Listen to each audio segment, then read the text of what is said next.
Iran's nuclear infrastructure 50th anniversary with pollster and communications strategist Frank Luntz.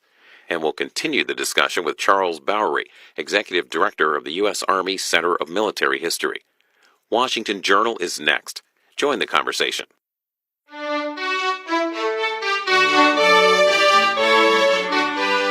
Good morning. It's Saturday, June 14th. The exchange of missiles over the Middle East continues today, following Israel's attack targeting Iran's nuclear infrastructure, scientists, and military leaders. More than 70 people have been killed there. In turn, Iranian missiles have hit at least 7 sites around Tel Aviv, with at least 3 deaths and multiple injuries reported. Meanwhile, here in the U.S., a military parade celebrating the U.S. Army's 250th anniversary is set to roll through the streets of Washington, as millions across the country are expected to protest in opposition to the president's actions. This morning, we're getting your thoughts on those 2 issues, the Israel-Iran conflict and the Army parade. Here are the numbers. Republicans 202-748-8001, Democrats 202-748-8000, and Independents 202-748-8002. You can send a text to 202-748-8003. Be sure to include your first name and your city-state. And we're on Facebook at facebook.com/cspan and X at cspanwj. Welcome to today's Washington Journal. We'll start with the headlines, the front pages of the major newspapers. Here's the Washington Post. Iran retaliates with no end in sight. Israel says it intercepted most missiles. Both sides accuse the other of crossing red lines. Here's the front page of the New York Times. Missiles fly across the Middle East. Barrage from Israel hits nuclear site, but misses fuel. Quote, they started a war, Ayatollah says, as Iran fires back. And here's the Wall Street Journal. Iran retaliates after Israeli attack. Missiles are fired at Tel Aviv after strikes hit Tehran brass and nuclear program. And this is a story of an explosion in Tel Aviv on Friday. Let's take a look at what Israeli Prime Minister Netanyahu said in a statement early yesterday morning about Iran's nuclear threat to Israel and to the United States. I want to assure the civilized world, we will not let the world's most dangerous regime get the world's most dangerous weapons. And Iran plans to give those weapons, nuclear weapons, to its terrorist proxies. That would make the nightmare of nuclear terrorism all too real. The increasing range of Iran's ballistic missiles would bring that nuclear nightmare to the cities of Europe and eventually to America. Remember, Iran calls Israel the small Satan. It calls America the great Satan. And this is why for decades it's led millions in the chants of death to Israel and death to America. Today, Israel is responding to those genocidal calls with action and with a call of our own. Long live Israel and long live America. Our action will help make the world a much safer place. I want to thank President Trump for his leadership in confronting Iran's nuclear weapons program. He has made clear time and again that Iran cannot have a nuclear enrichment program. Today, it is clear that Iran is just buying for time. It refuses to agree to this basic requirement of peaceful nations. That is why we have no choice but to act, and act now. Prime Minister Netanyahu, take a look at this opinion by opinion columnist Tom Friedman of the New York Times. This is what he says. The full-scale Israeli attack on Iran's nuclear infrastructure on Friday needs to be added to the list of pivotal, game-changing wars that have reshaped the Middle East since World War II. He says it's far too early and the possible outcomes so multifold to say how the Middle East game of nations will be changed by the Israel-Iran conflict. All I would say now is that the extreme upside possibility, which is that this puts in motion a set of falling dominoes, ending with the toppling of the Iranian regime and its replacement by a more decent, secular, and consensual one, and the extreme downside possibility that it sets the whole region on fire and sucks in the United States, are both on the table. Wonder what you think of that and what you think the possible outcome of this would be.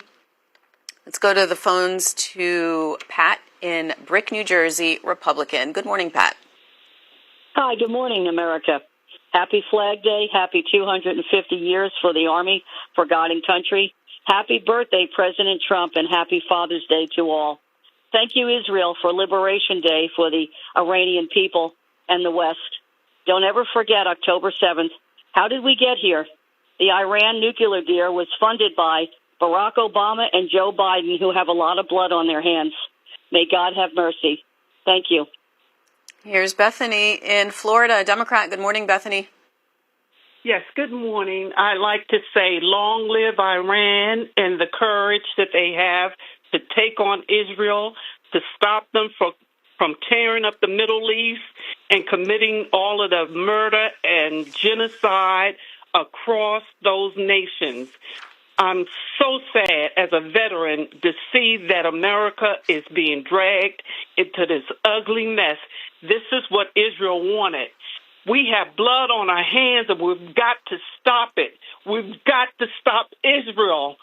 It is the most racist nation on the face of this earth.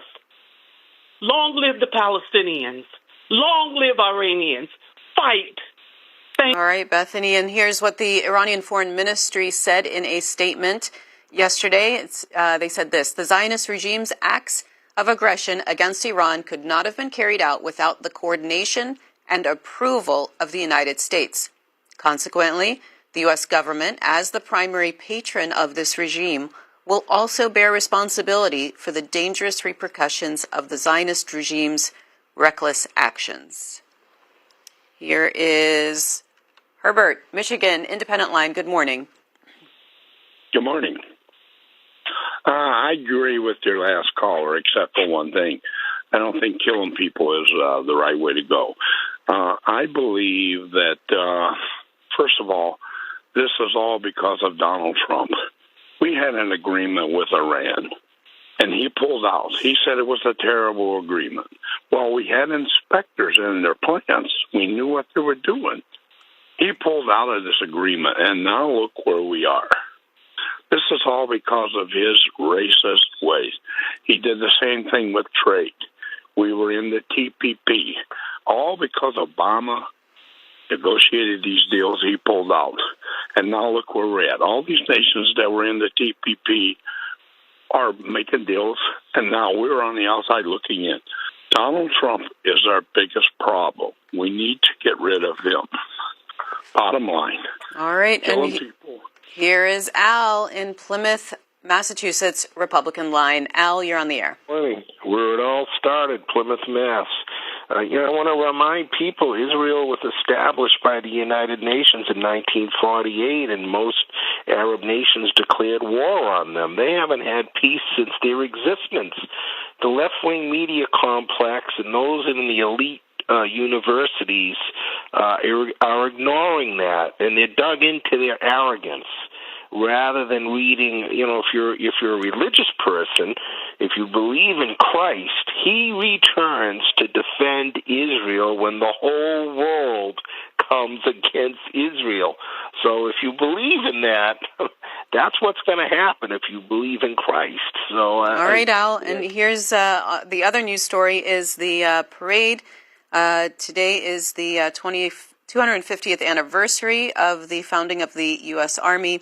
Here's NPR that says, by the numbers, a look at the Army's 250th anniversary parade on Trump's birthday. It says, in a few days, which is today, the nation's capital will host its largest military parade in decades.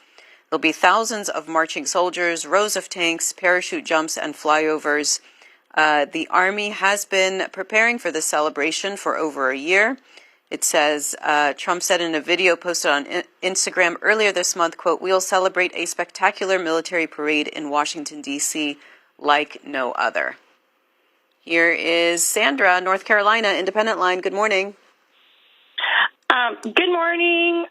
So today I just want to say that today we got King Charles gets a royal military parade, and Trump's throwing himself into like we're living in the deleted scene from the fall of empires.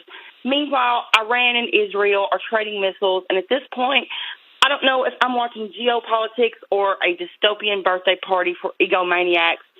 Either way, the rest of us are just trying to survive the confetti. Have a good day. And we had Ezra Levin. He's a leader of one of the groups that is organizing the nationwide No Kings Day. That's happening today. And here he was on the program yesterday. Here's a portion of what he said. Look, when we heard that Donald Trump was planning a military birthday parade for himself that would cost $100 million of taxpayer dollars, your money, my money, everybody who's watching, your taxpayer dollars, we were shocked. I mean, that's not the kind of thing we've seen in America. It's the kind of thing you would more likely see in North Korea. And that's really dangerous. What we know from the experts in authoritarianism is would-be authoritarians want to project strength like this. They want to show that they are the supreme leader. And we couldn't let that stand.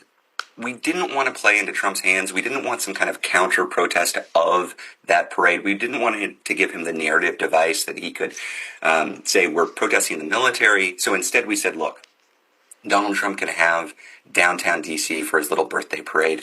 We're going to organize peacefully, joyfully, boisterously, and powerfully everywhere else. And on Saturday, there are going to be more than 2,000 locally led, peaceful protests for No Kings Day, not just in the big city centers, but in places like Homer, Alaska, in Winnebago, Wisconsin, Eureka, Montana, in small towns and cities across the country. People are standing up and saying, we don't do kings in America. And we are going to be covering one of those protest rallies in Philadelphia this afternoon. Representative Jamie Raskin and American Federation of Teachers President Randy Weingarten, others will be speaking at that rally in Philadelphia, protesting President Trump and his administration. The rally is part of that larger, what organizers are calling No Kings Day, to coincide with the military parade in D.C. today. You can watch that live starting at 1 p.m. Eastern here on C-SPAN. It's on C-SPAN now, and it's on our free mobile video app. Just in case you want to see the website and find out more about that, it's called nokings.org, and there is a map on the website where you can see some of the rallies and get more information. It's interactive, so you can press on it and find out the information, the time, and the location. Also today, just so you know, that we are covering that military parade. So that gets underway at 6 p.m. today on C-SPAN. So today is the 250th anniversary of the parade. We're going to show you the parade. It will go from the from the Lincoln Memorial over to the Ellipse, which is just south of the White House. There's going to be Army equipment, flyovers, nearly 7,000 soldiers in uniforms from past and present marching down the street. Again, that begins at 6 p.m. Eastern. We'll look at the Army's history along with sights and sounds from key points around the parade route. And it will end with a parachute demonstration by the Army's Golden Knights and a concert and fireworks. So that's all here on C-SPAN. But we're getting your opinion of that and of the Israel-Iran conflict. Here is Juan in Kansas, Democrat. Good morning. Good morning. This is Juan Houston, Salina, Kansas. Just want to say that people forget the truth. The truth is that the British rounded up the remnant of the Jews there in Europe and brought them to Palestine. Palestine has been occupied ever since. The Israelis have killed all the Palestinians, and what's left is just Gaza. They violate all the agreements that were made. They're now going into the Golan. They've gone into the Golan Heights. They've gone into the West Bank. They just bulldoze everything, and they just set up. The country has been stolen from the people who own the country, and that is the Palestinians. It's a shame that the UN did not give them a state, and so the Palestinians have been betrayed from the beginning. Thank you. Here's Kim. Alexandria, Minnesota, Republican line. Kim, you're on the air. Hi. Yeah, it does sound like it's going to be an extreme parade thing, and I think money could be spent better. I think this world is nothing but a chess game. We sit there and talk about Israel. The one man mentioned that this is what Israel wanted. I don't think they wanted it. This conflict's been going on for thousands of years, Israel was originally, the people were where they are now. It was promised to them. And then the man that was talking about Jesus, it is prophesied Jesus he'll step down, and with a breath he's going to annihilate everybody that doesn't believe in him. All the nations will gather against Israel. Thank you. And here's Mark, Groton, Massachusetts, Independent Line. Hey, good morning again. How you doing today? Good. I'm just trying to get my thoughts together. I just turned you guys on. My name is Mark Croto from Massachusetts. I'm a kind of a regular caller, and I find both parties. I find the Democrats disgusting and the Republicans repulsive and stuff. I'm a left-leaning independent, but when I first turned you on, I thought I was not hearing correctly because I was a couple rooms away. Somebody said, "Long live Iran." A Democrat said, "Long live Iran." I don't know. And Jamie Raskin and the Dems are having a parade today, or a protest, whatever. I'm just wondering, what do the Democrats stand for? I don't know. I've been trying to talk to people about the dangers of the national debt for 30 years, 35 years. Nobody seems to be paying attention. All these conservatives and Republicans, they brag about Trump. Oh yeah, he's gonna fix the. Yeah, I'd like to address Speaker Johnson, Speaker Mike. Are you out there and your conservative friends? What happened with your? I thought you guys were going to cut the deficit and the debt and pay off the debt. All right, Mike, we're going to focus on the Iran-Israel escalation and the parade here in D.C., and this is Angela in Conowingo, Maryland, Democrat. Good morning. Good morning. Yes, I wanted to wish a happy 250th to the Army. If it wasn't for the Army, I wouldn't be here. My family's going back with the Army and military and civil service since World War II. I think it's kind of disgusting the way Trump is politicizing the military, firing the upper echelons and putting Marines in California. I don't believe he understands the military. He told General Kelly that. General Kelly said he was standing over the grave of his son, who's buried in Arlington, and Trump said, "I don't get it. I don't get it. What's in it for them?" Well, maybe if he'd have been raised around the military and civil service, he'd understand what's in it for them. I feel really bad that they have this horrible commander-in-chief, but I wish them all the best. I love the Army, and I'll watch the parade today, and I'll mute it when Trump speaks. Thank you, Mimi. Here's Keith in Twin Falls, Idaho, Republican line. Good morning, Keith. Good morning. Hey, what everybody else said, they're full of crap. Trump's doing the right thing. It's just, you got to have some brass cojones, and you know what that means. But there's one thing I want to tell you, and get it around. We know what the Democrats, where they stand from the Civil War prior up to now. All they're doing is trading the blacks for the Mexicans. By the way, I come from San Diego. I was stationed at Camp Pendleton. I got 30 years in Marine Corps under my belt. 7 tours in different areas, not just over in the kiddie box. So, power to them. They need to start dropping a few flies. This is the Associated Press did a poll about the parade. It says that more adults approve than disapprove of Trump's decision to hold a military parade. Overall, 40% approve, 29% disapprove, 31% are neither. It says less than half say the military parade is a good use of government funds. So only 38% think it's a good use of funds. 60% say it's not a good use of funds. Wonder what you think of that. If you'd like to weigh in, this is Hattie, a Democrat in Beaumont, Texas. Good morning. Yes, good morning.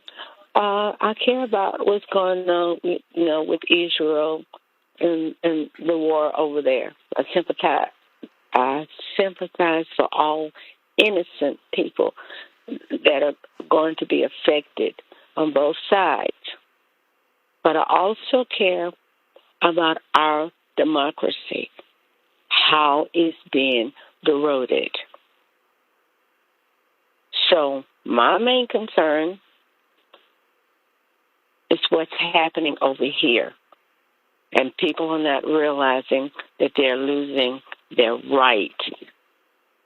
And Hattie, what do you think of the parade happening later today? All for the military. My father, I had a father, 3 brothers in the military. They need to be celebrated.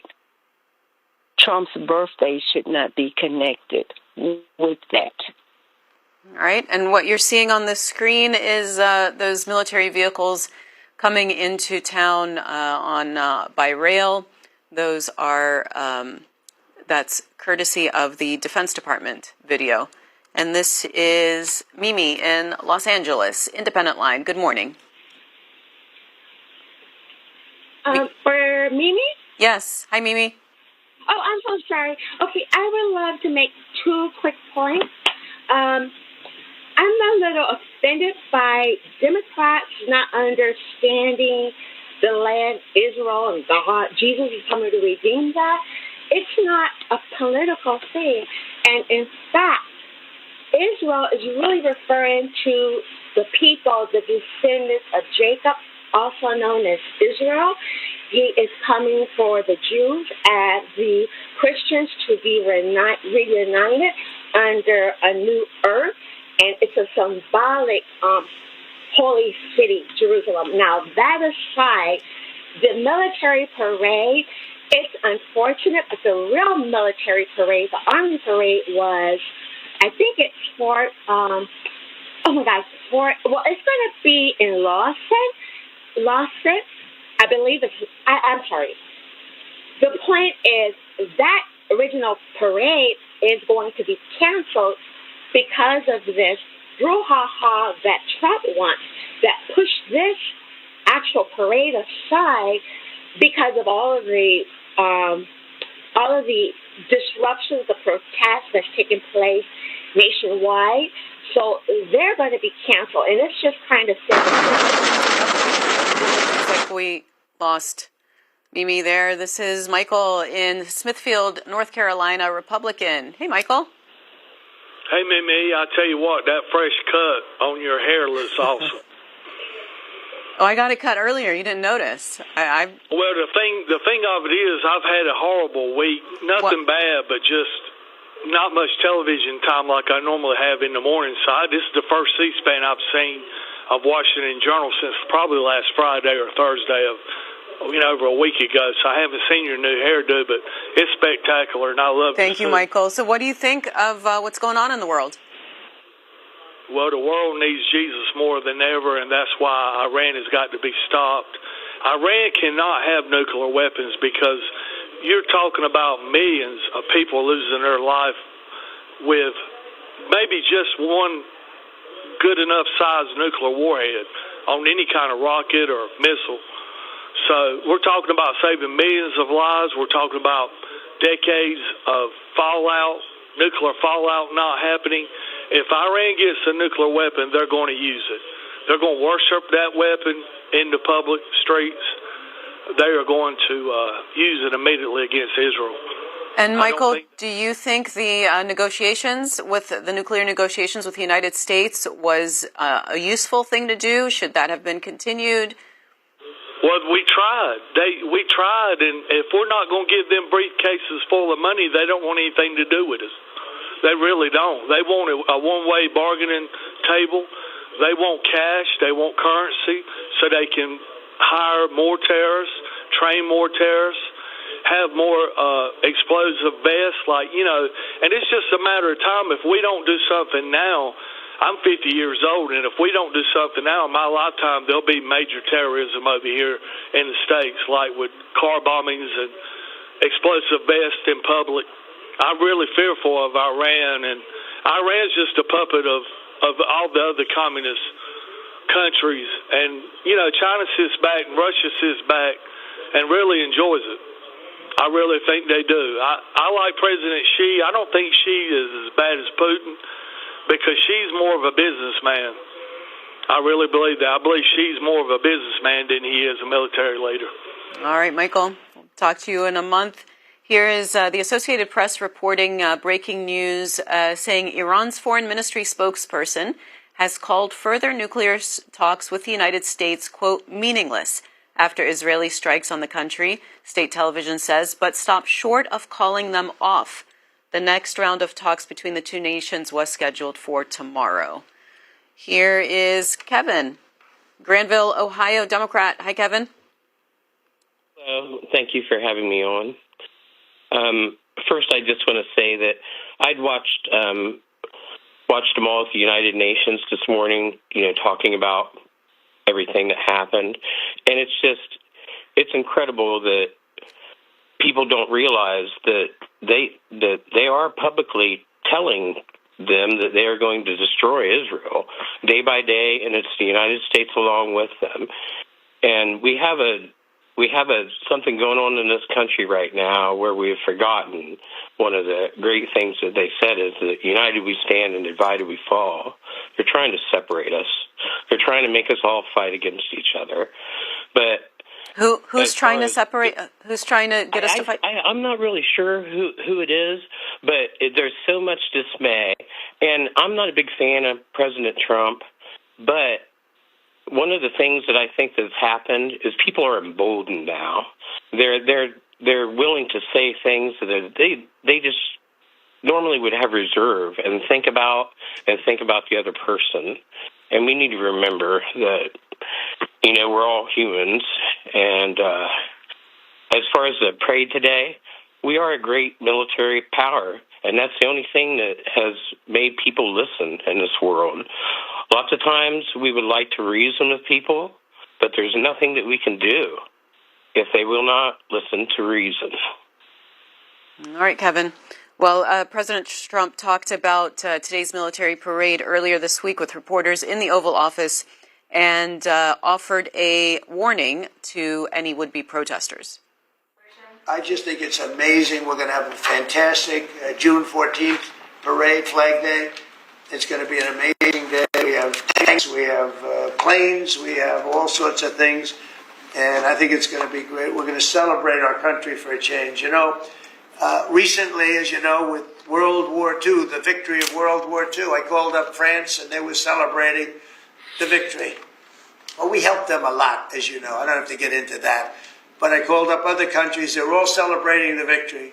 We're the only country that didn't celebrate the victory. And we're the one that won the war. Okay, if it wasn't for us, that war, you would be speaking German right now, okay? We won the war, and you might be speaking Japanese too. I mean, you might be speaking a combination of both. We won the war, and we're the only country that didn't celebrate it. And we're going to be celebrating big on Saturday. We're going to have a lot of, and if there's any protest that wants to come out, they will be met with very big force. By the way, for those people that want to protest, they're going to be met with very big force. And I haven't even heard about a protest, but, this is people that hate our country. But they will be met with very heavy force. We're talking this morning about two things, the parade scheduled for later today for the U.S. Army and the escalation between Israel and Iran. Also, the Huffington Post is reporting this. Marines carry out first known detention of civilian in L.A. ICE protests. It says the troops are authorized to detain people who pose a threat to federal personnel or property, but only until police can arrest them. That's at the Huffington Post if you'd like to see that. And this is Alicia in Flint, Michigan, Independent Line. I'm calling because I don't have a problem with Trump's parade, but I do want to say that I'd love to be in the room where the Chinese Communist Party leaders are going to be watching our parade. Also in Moscow, where Putin and his folks are going to be watching the parade. People, Americans, are just so uninformed. They cannot see beyond their Bible. Do you think Xi Jinping really cares about what Jesus was prophesied in the Bible? No. They're getting ready to take over Taiwan. They say they're probably sitting back and saying, yeah, go ahead, show us all your wares. We know how they all work because we've infiltrated and have had spies and that sort of thing. We know what's behind every piece of equipment that's going to be going down the road today, and therefore, in about 3 months, we're ready to invade Taiwan. People need to look beyond the United States. This is the entire planet Earth. And what I'm concerned about with the war that has been started in the Middle East again is the rogue actors. Again, Iran, North Korea, those are our threats, folks. Those are the threats to the United States of America. And do we have somebody who's capable in the position of commander-in-chief to address those issues? I don't think so. So, Alicia, since you say that Iran is a threat to the United States, do you welcome Israel's actions? No, I do not. I think they stirred something up. Did we have, what I'd really like to know is what is the intelligence that was the International Atomic Agency that put out the report the day before that said they were so close to being able to enrich uranium to the point of putting it on the tip of a missile? Isn't that a United Nations-funded organization? I'd really like to dig deeper into the intelligence that said Iran was ready to, basically send a nuke towards Israel. I don't have a problem with Israel defending itself, but I think they're doing it for their own, again, these countries on this planet look at their own internal political situations and act aggressively towards others on this planet to save themselves. Got it. Here is in Clearwater, Florida, on the Republican line, Andrew. Good morning. Good morning. I just wanted to comment on the parade that's going to be happening. I, for one, am actually very happy to see the parade happening. In so many ways, I think Trump really nailed it on the head when he was describing why it would be a good thing to do. We have, as Republicans and constitutionalists, we have put up with for a very long time this very strong undertone from Democrats and liberals of a self-hatred for America, just constantly, at their rallies, whether it be BLM or whether it be the latest No Kings riots, they like to burn American flags. They like to talk down about America. And, we're used to seeing that from Democrats, and we've been tired of it. And so to do something actually opposite to that, to be proud of our country in a public way, not just privately hanging an American flag on our door showing our patriotism, but to actually take part in a parade where we're displaying that we love our country, that's completely the opposite angle that Democrats like to push publicly. And so it would be very refreshing for all of us to see that we're all on the same page together in a public space. All right, Andrew, and some numbers for you from that article from NPR about the parade. Expected to cost, the U.S. Army is estimating the cost to be between $25 and $45 million. It's going to depend on how much repair is needed to D.C. streets, since tanks and other heavy armored vehicles tend to damage roads. More than 6,000 soldiers from every Army division are expected to participate in the parade. And it says the parade will feature 49 aircraft, 128 vehicles, 25 horses, 2 mules, and 1 dog, not counting the historic aircraft and vehicles also set to appear according to the Army. Jasper, Memphis, Tennessee, Democrat, good morning. Good morning. I want to talk about the war between Israel and Iran. Yes, go right ahead. I hear a lot of, ma'am? Yes, go ahead. I hear a lot of these Republicans always want to stand up for Israel. But Israel is the one that's been starting that war in the Middle East for years. They kept pushing the Palestine back in their area. They kept taking their land. They kept cutting off supplies. So the people got tired, and they retaliated. Now, I want to talk about this parade. I'm a 22-year vet, 2 combat tours. This is an embarrassment to us. And these Republicans let this stuff happen. It's downright sickening. No man has been in a war, dug bullets, crawled through rice paddies. We don't want to see that stuff like that out there on that street. It is a letdown to us. Now, this guy here talking about what he has done. He is one of them, the cowards that ran from the war. We are real people. We don't want to actually fighting for the rights of this country. We don't want no showboat up there. That's all he is, a showboat. And for all of these Republicans talking about that they are Christians, they are not Christians. Those are the fake ones the Bible talk about. And that's all I got to say. Tanya in Maryland, Republican line. You're next. Hi. Hi, good morning. Morning. I would say Trump is the best. He's the perfect chief and commander for these times that we are living in.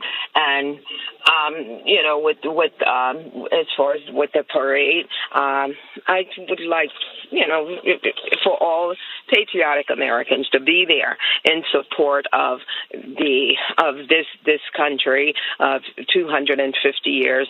It hasn't been perfect. I'm not going to say that, but be there in support of Donald Trump. He's the perfect person for this job. And as far as with the lady that called in and said something about what does the Bible have to do with nowadays, that what Xi Jinping believes in and all of that. Well, if she read the book of Ezekiel 38, it tells you the specific countries that we're going to come after.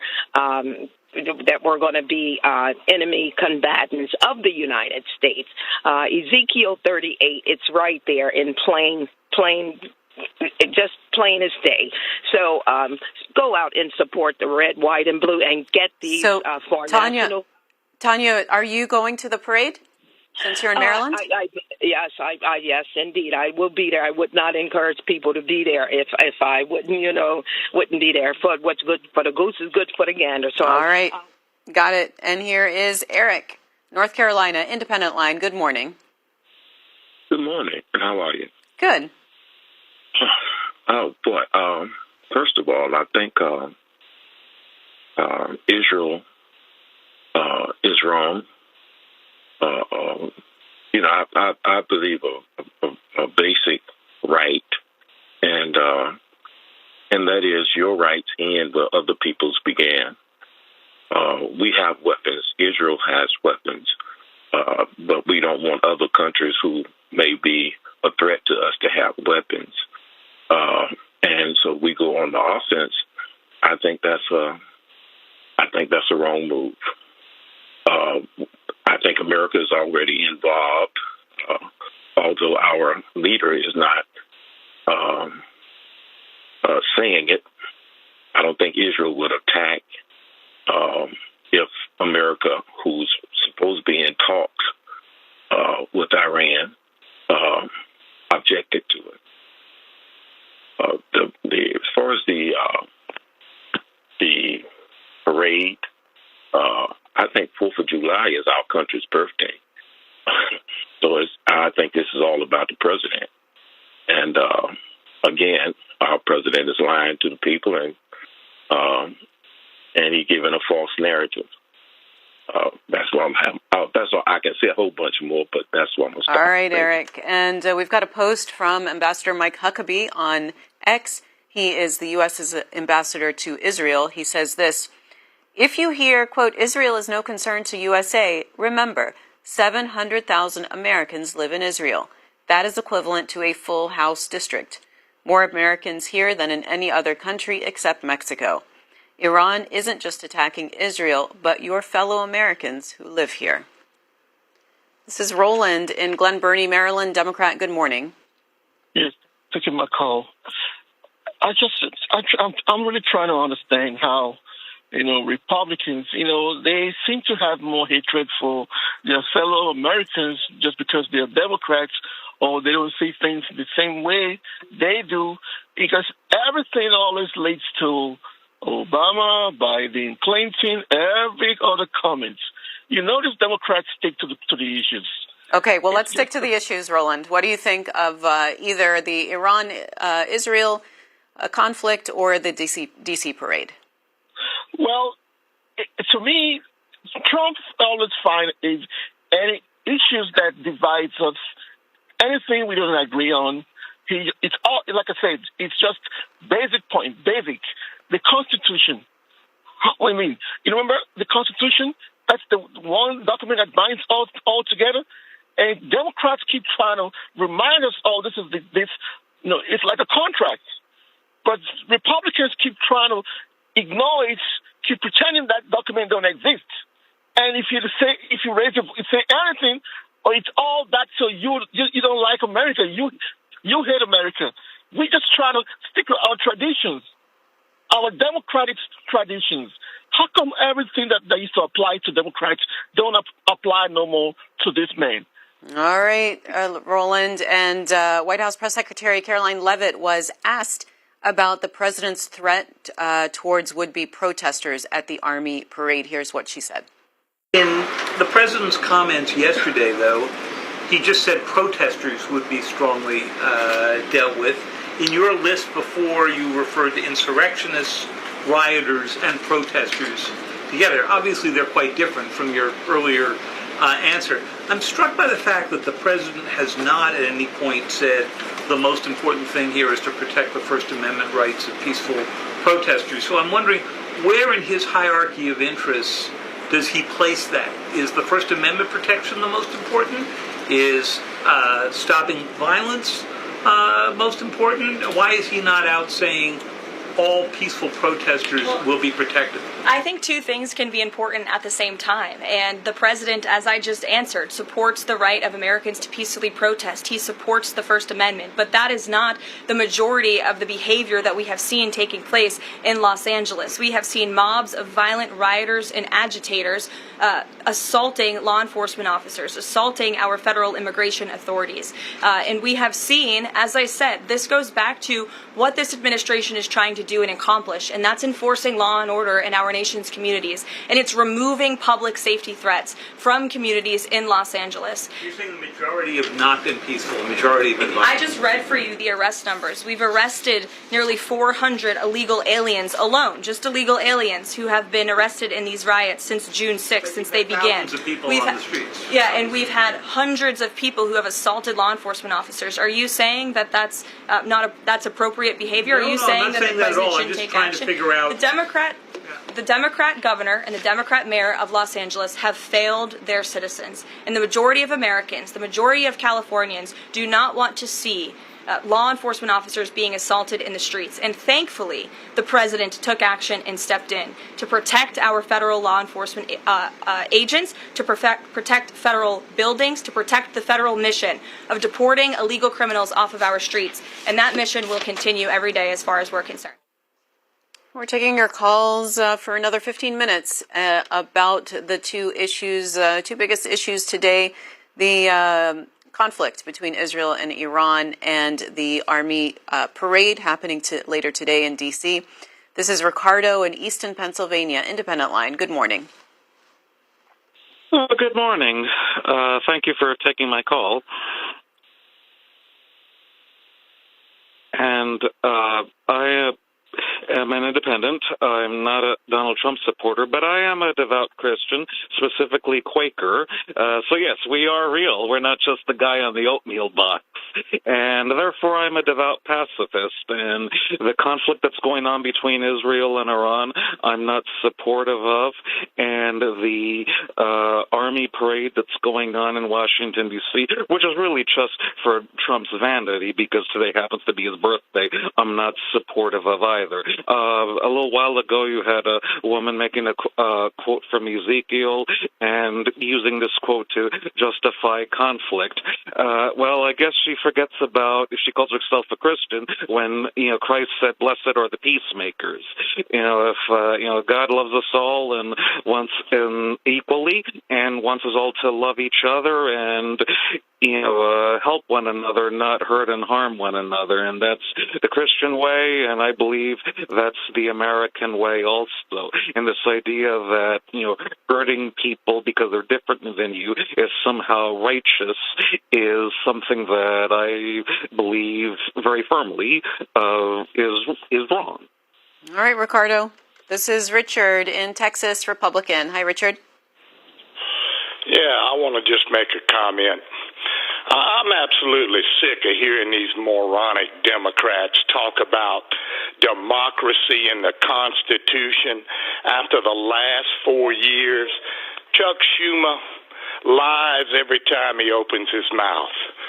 C-SPAN lies every time you open your mouth. Thanks, Richard, for your input there. And this is Lloyd in Whitestone, Virginia, Democrat. Good morning. Good morning. It's a pleasure to be with you today and have a time to say something. We need unity today. We need example being set today.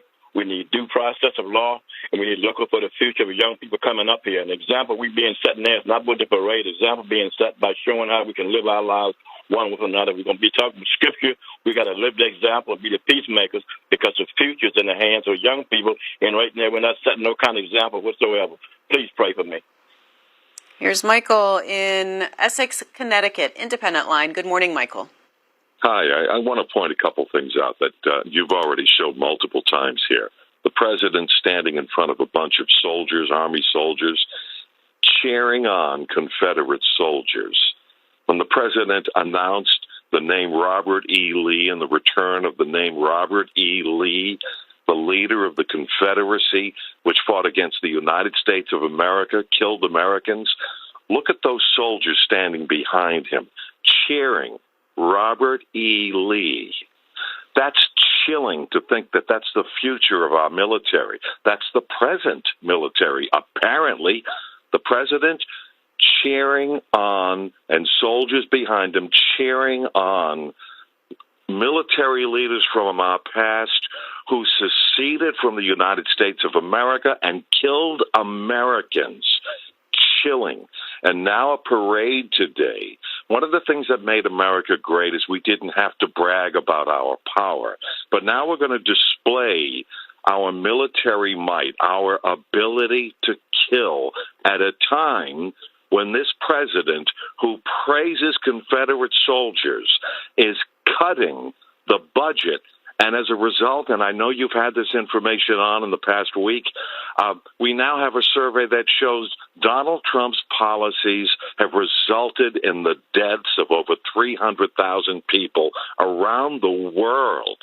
So while we're displaying our military might and our ability to kill Donald Trump, we now have the evidence that shows he's cutting the budget, killing some of the poorest people around the world. Over 300,000 people dead because of Donald Trump's policies.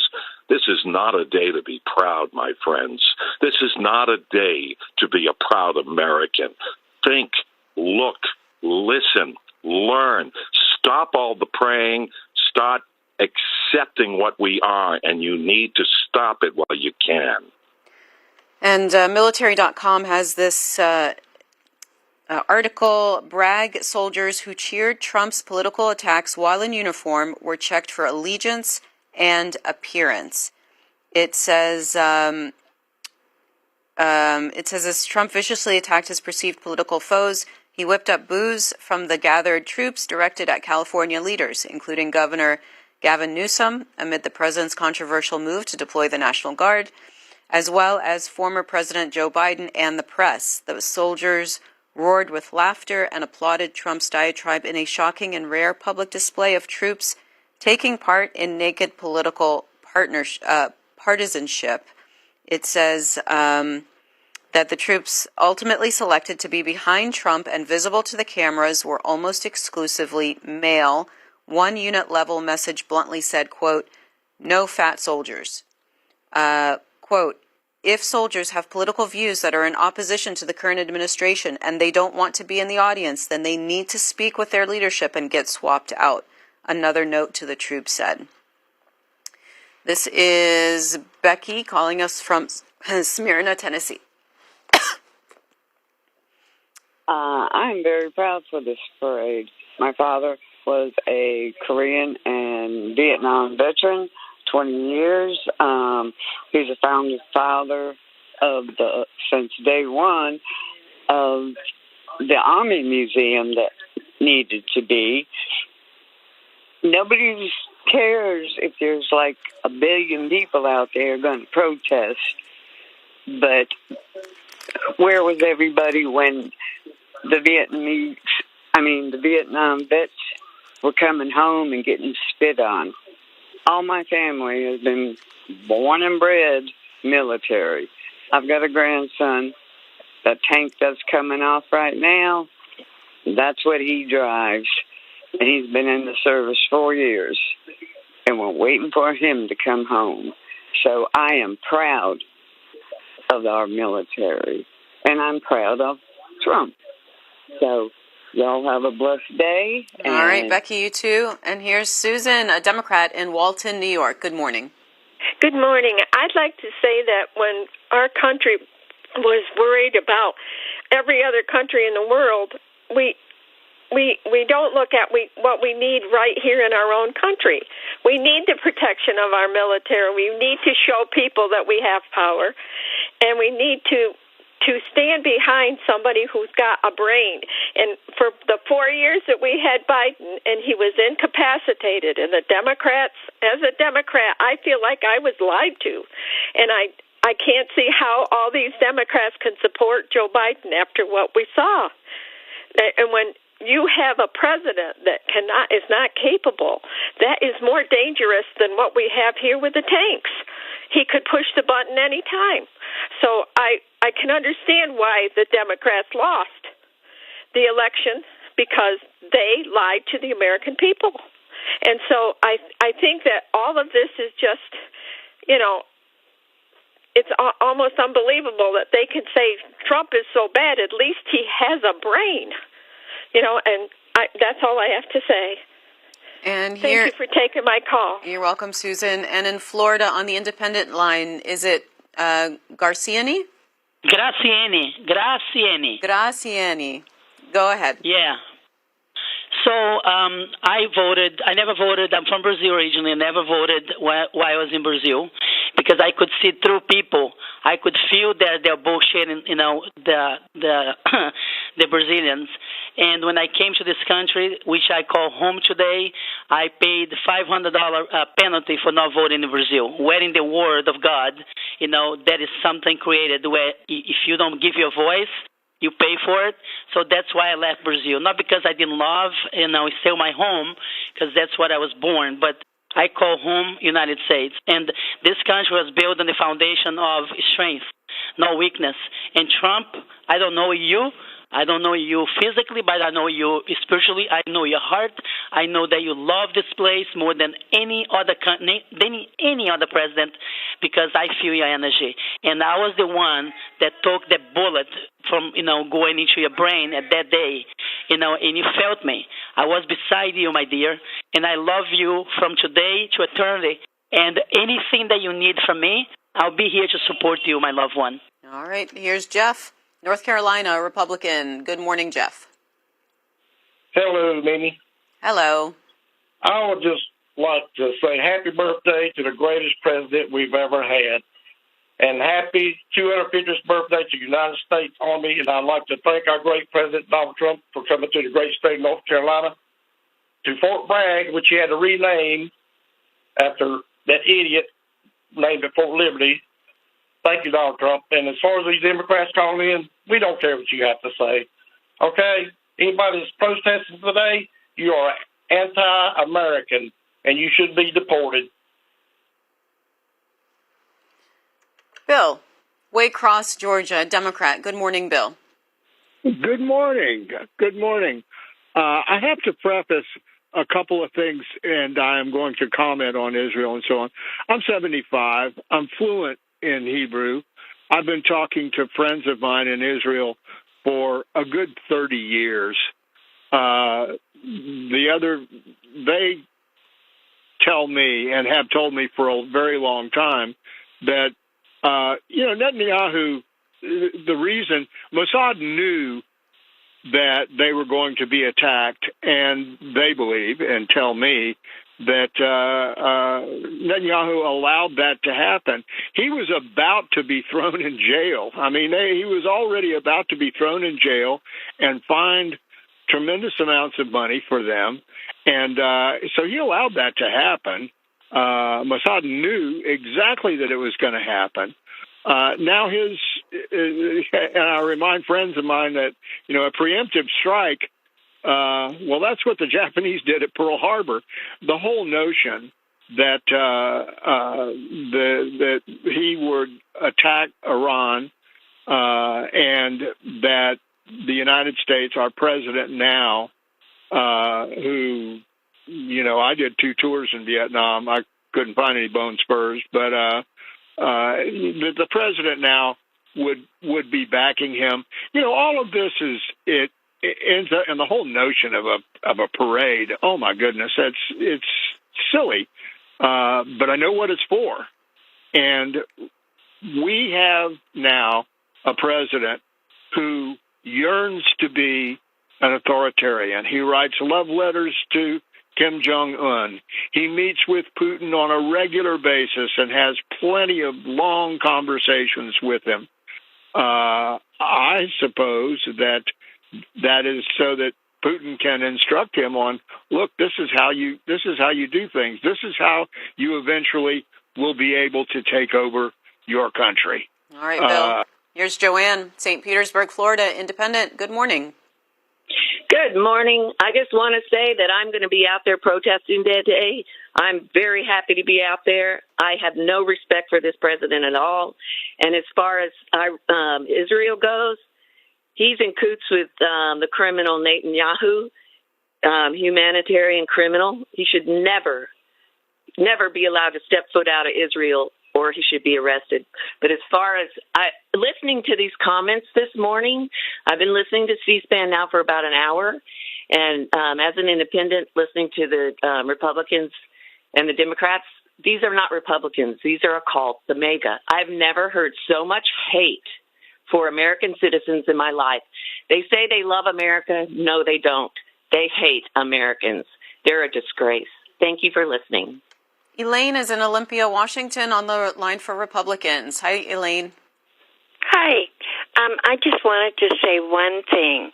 Everybody is complaining about the parade that they're going to have, but this parade has been in the works for 2 years. So if they want to complain, why aren't they complaining about Biden? It was his idea. He set the date. He got the ball rolling, and it makes me sick to think that they're calling Trump all these awful names because he wants to have a parade, and it happened to fall on his birthday, which is Flag Day. But that has been established years ago, so I don't get it.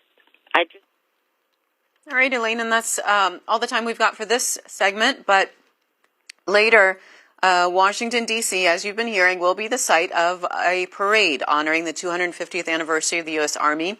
And joining us later to discuss the Army's history will be Charles Bowery of the U.S. Army Center of Military History.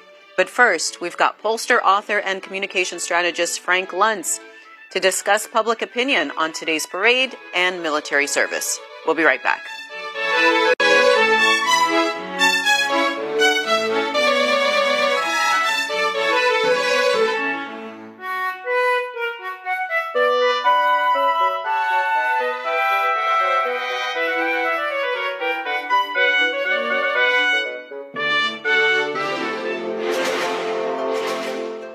American History TV, exploring the people and events that tell the American story. This weekend, Frank Garman, author of A Wonderful Career in Crime, on Charles Cowlam's career as a convict, spy, detective, congressional candidate, adventurer, and con artist during the Civil War era. Then a discussion about African-American law student Lloyd Gaines, who petitioned the Supreme Court when he was denied entry into a whites-only law school at the University of Missouri. In 1938, the Supreme Court ruled in his favor, but months later, Mr. Gaines disappeared and was never seen again. On the presidency, a discussion on food at the Executive Mansion and how even the food at the White House is political, with a former White House chef, food historians, and presidential scholars. Exploring the American story. Watch American History TV every weekend. And find a full schedule on your program guide or watch online anytime at cspan.org/history. Next week on the C-SPAN networks. The House is out on a district work period. The Senate has a short work week due to the Juneteenth federal holiday. The Senate will vote Tuesday on final passage of stablecoin cryptocurrency legislation. They'll also continue consideration of President Trump's executive nominations. On Monday, Democratic New York Congresswoman Yvette Clarke hosts a town hall in Brooklyn. On Tuesday, talk show host and author Tavis Smiley will host a town hall on climate change and racial justice in Pasadena, California. C-SPAN continues live coverage of cabinet secretaries and department officials appearing on Capitol Hill to discuss their budgets. On Wednesday, Defense Secretary Pete Hegseth, Undersecretary of Defense Bryn Wollicott McDonald, and Joint Chiefs of Staff Chair General John Kane testify before the Senate Armed Services Committee regarding their department's fiscal year 2026 budget. Also, the Senate Judiciary Committee investigates concerns surrounding former President Biden's health. And Federal Reserve Chair Jerome Powell holds a news conference following the Federal Open Market Committee meeting. And Thursday through Saturday, it's C-SPAN's live coverage of the U.S. Conference of Mayors annual meeting from Tampa, Florida. Watch live next week on the C-SPAN networks or on C-SPAN Now, our free mobile video app. Also, head over to cspan.org for scheduling information or to watch live or on demand anytime. C-SPAN, Democracy Unfiltered. Washington Journal continues. Welcome back to Washington Journal. We're joined now by Frank Luntz. He's a pollster and communications strategist. Welcome to the program. It's such, today, of all days, this is such an honor. I'm grateful, I'm privileged, and I hope we have a really good conversation. I think we will. Well, today's events in D.C. come as Marines and federal troops are in Los Angeles. Tensions are rising in the Middle East. What do you make of this moment? What's interesting, and I heard the introduction about 5 minutes ago about public opinion, is that the only institution right now that still has a majority of support, faith, trust, and confidence is the military. Doesn't matter whether you're a Democrat or a Republican or an independent. It is the most trusted institution in America today, and I'm determined to keep it as such. Keep out the politics, keep out the partisanship. We don't trust our schools, we don't trust our health care, we don't trust politicians anymore. But we believe that the military serves us, and it's selfless service, and we're grateful.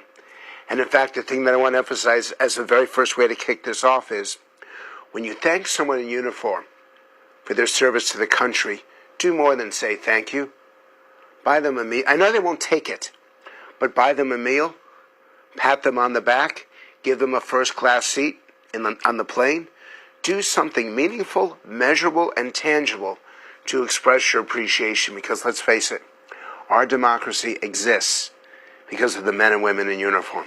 You said you want to keep out politics and partisanship, and I want to ask you about President Trump's appearance at Fort Bragg. The military.com is reporting that there was quite a bit of politics and partisanship there. There's a quote here I want to share with you from a commander at Fort Bragg, and he is anonymous to avoid retaliation. He said this has been a bad week for the Army, for anyone who cares about us being a neutral institution. He said this was shameful.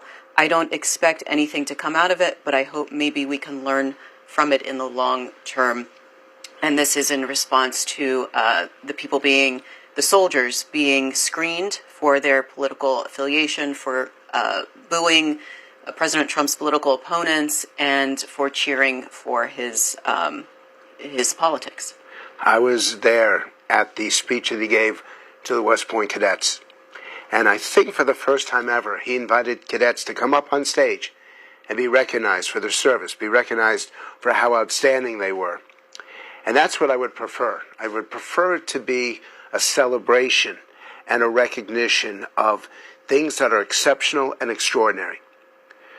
As I said to you off air as we were talking, I will not do politics here. I will not mention the president's name because I think today is essential that we maintain the commitment of the military to defend the Constitution. And that's what people don't know. And I say this to you all watching.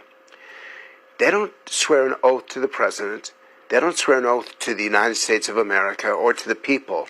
Their oath is to the Constitution, and that is why they've been so successful. That's not why they've been successful, but it's why we've been successful. The Constitution above all, regardless of who sits at 1600 Pennsylvania Avenue. I want to ask you about Defense Secretary Hegseth's message to the force. I want to read you a portion of it and ask you about it. He says this: "The President gave us a clear mission, achieve peace through strength. We will do this in 3 ways: by restoring the warrior ethos, rebuilding our military, and reestablishing deterrence. We will revive the warrior ethos and restore trust in our military. We are American warriors." And he goes on. He uses the term warrior 3 times in that, and indicates that this warrior ethos is being restored and revived. So here's what's interesting about this. I know how moms react to that. I don't know if you're a mom, but when moms hear warrior, they get nervous. They love the service. They love the character. They love the sacrifice. They love the selflessness. But warrior concerns them, but that's their job. And as someone who's an instructor there, who's, I guess my title is senior fellow, I watch how this develops. And I'll say this to you, and this should give you a sense of safety and security. Not only are they developing a warrior ethos, but it's with character. It's selfless service. It's relentless. It's all the attributes: discipline, determination, focus, kindness. These are people who are being required to do the ultimate sacrifice, but they have a heart, and they have a soul, and they love their country. And what they appreciate more than anything else is the commitment to each other, to the man or woman to their left, to the man and woman to their right, to always have their backs, to always be there for them. All the attributes, character traits that we really want in our young people, it's what's being taught at West Point and in our service academies. So yes, they use the word warrior, but please include the fact that these are young men and women of character, of sacrifice, of commitment. And one last thing, a cadet cannot lie, cheat, or steal, or tolerate those who do. Isn't that what we want in society? Isn't that what we want for our kids, for our parents, for the people we work with? These are attributes that we should be celebrating, in addition to the warrior ethos. Well, let's take a look. You spoke to some of the cadets. These are Sandhurst team captains. We'll talk about that later, but here's where you're asking them about the term warrior. How do you know you're a warrior? We train and we compete and we test ourselves, and through those tests, we kind of gain confidence and realize where we're at and what we need to improve, and that's how we know if we're ready or not. To win this competition, we have a series of alumni that are out in the big army that are doing a lot of great things, serving their country, and they invested great amounts of time to this organization and to win it. And so there's a culture that we create of winning, and so this year our task is the same as it's been for the last 9 years. Win the competition, because that's what you do and that's the person you are for the alumni.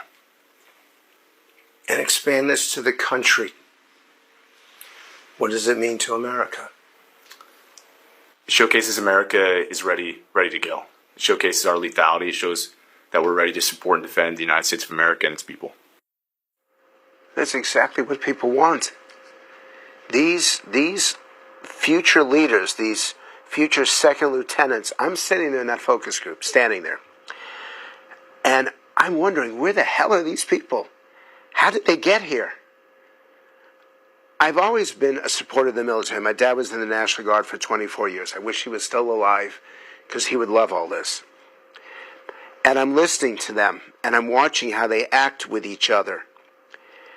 And I'm thinking, how can we create tens of thousands, hundreds of thousands of people who have that commitment? I know we're going to show other clips of this, but they act the way that we want them. They are who we want them to be.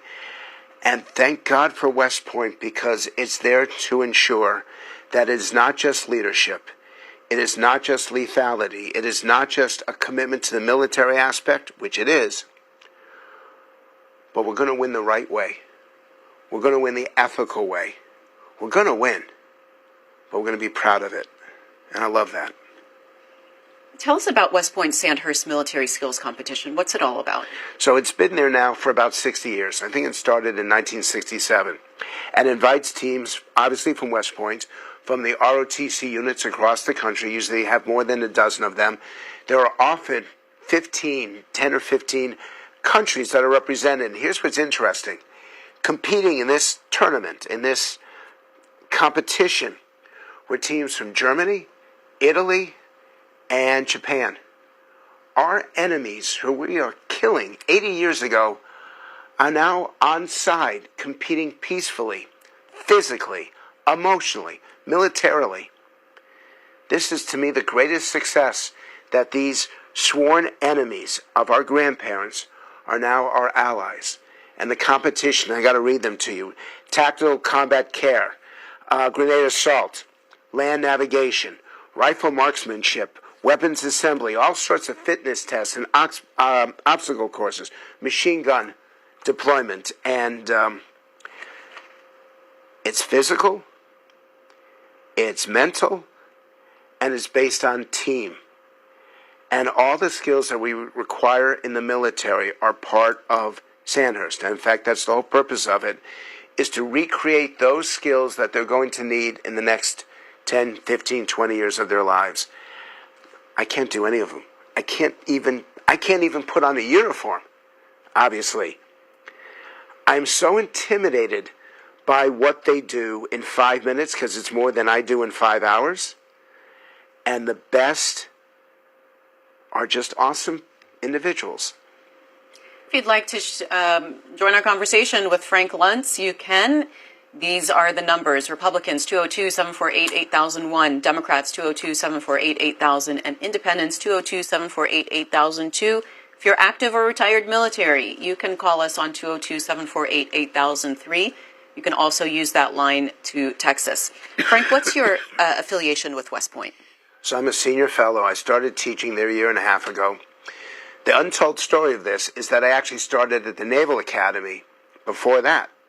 And I wanted to teach there permanently because I saw that there was something different about the students, that they were more serious, they were more focused, they didn't ask questions to perform, and they weren't seeking to be affirmed, they were seeking to be informed. But the Naval Academy never got around to it. I have issues with bureaucracy. It's a great academy, but it's too bureaucratic. And West Point, in the meantime, said, why don't you come up, talk to us, do a lecture or two, which led to multiple lectures, which led to the pitch of a class. So now I teach a course called You Are the Message. These second lieutenants have to be able to communicate. They have to be able to deliver orders, to be able to explain why you have to charge that hill, why you have to stand up when you'd rather sit down, or go forward when you'd rather go backward. And so I get a chance every semester to teach language. I don't think I'm going to be here too much longer, but it has been the greatest experience of my life. Over the last 30 years, I haven't done anything as meaningful as this. I actually have purpose. I look forward to going into the class. I look forward, because I'm the worst human being in that group. I mean, you smile at me, but I'm sitting there with 19 cadets, a couple other faculty people, and I'm the worst human being of all of them. Why do you say that? Because I can't live, because I'm embarrassed. Because I promised I would not get emotional before I did this. I did not serve. Every night in college, I got to sleep in a warm bed. I got to drink. I got to do whatever. On Friday night, this is several months ago, they're celebrating the 500th day. They're going to graduate 500 days from then. And I'm walking home. It's about 9 o'clock. It is snowing and sleeting, and the weather's awful. And it's 30 degrees. It's cold and wet. And these people come pouring out of the dorms in uniforms and in get-up that I never saw before. I was so intimidated. Normally I take pictures of this. I was so intimidated.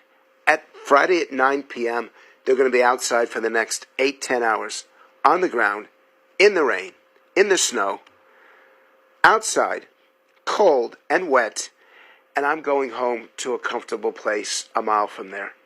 It just doesn't seem right to me.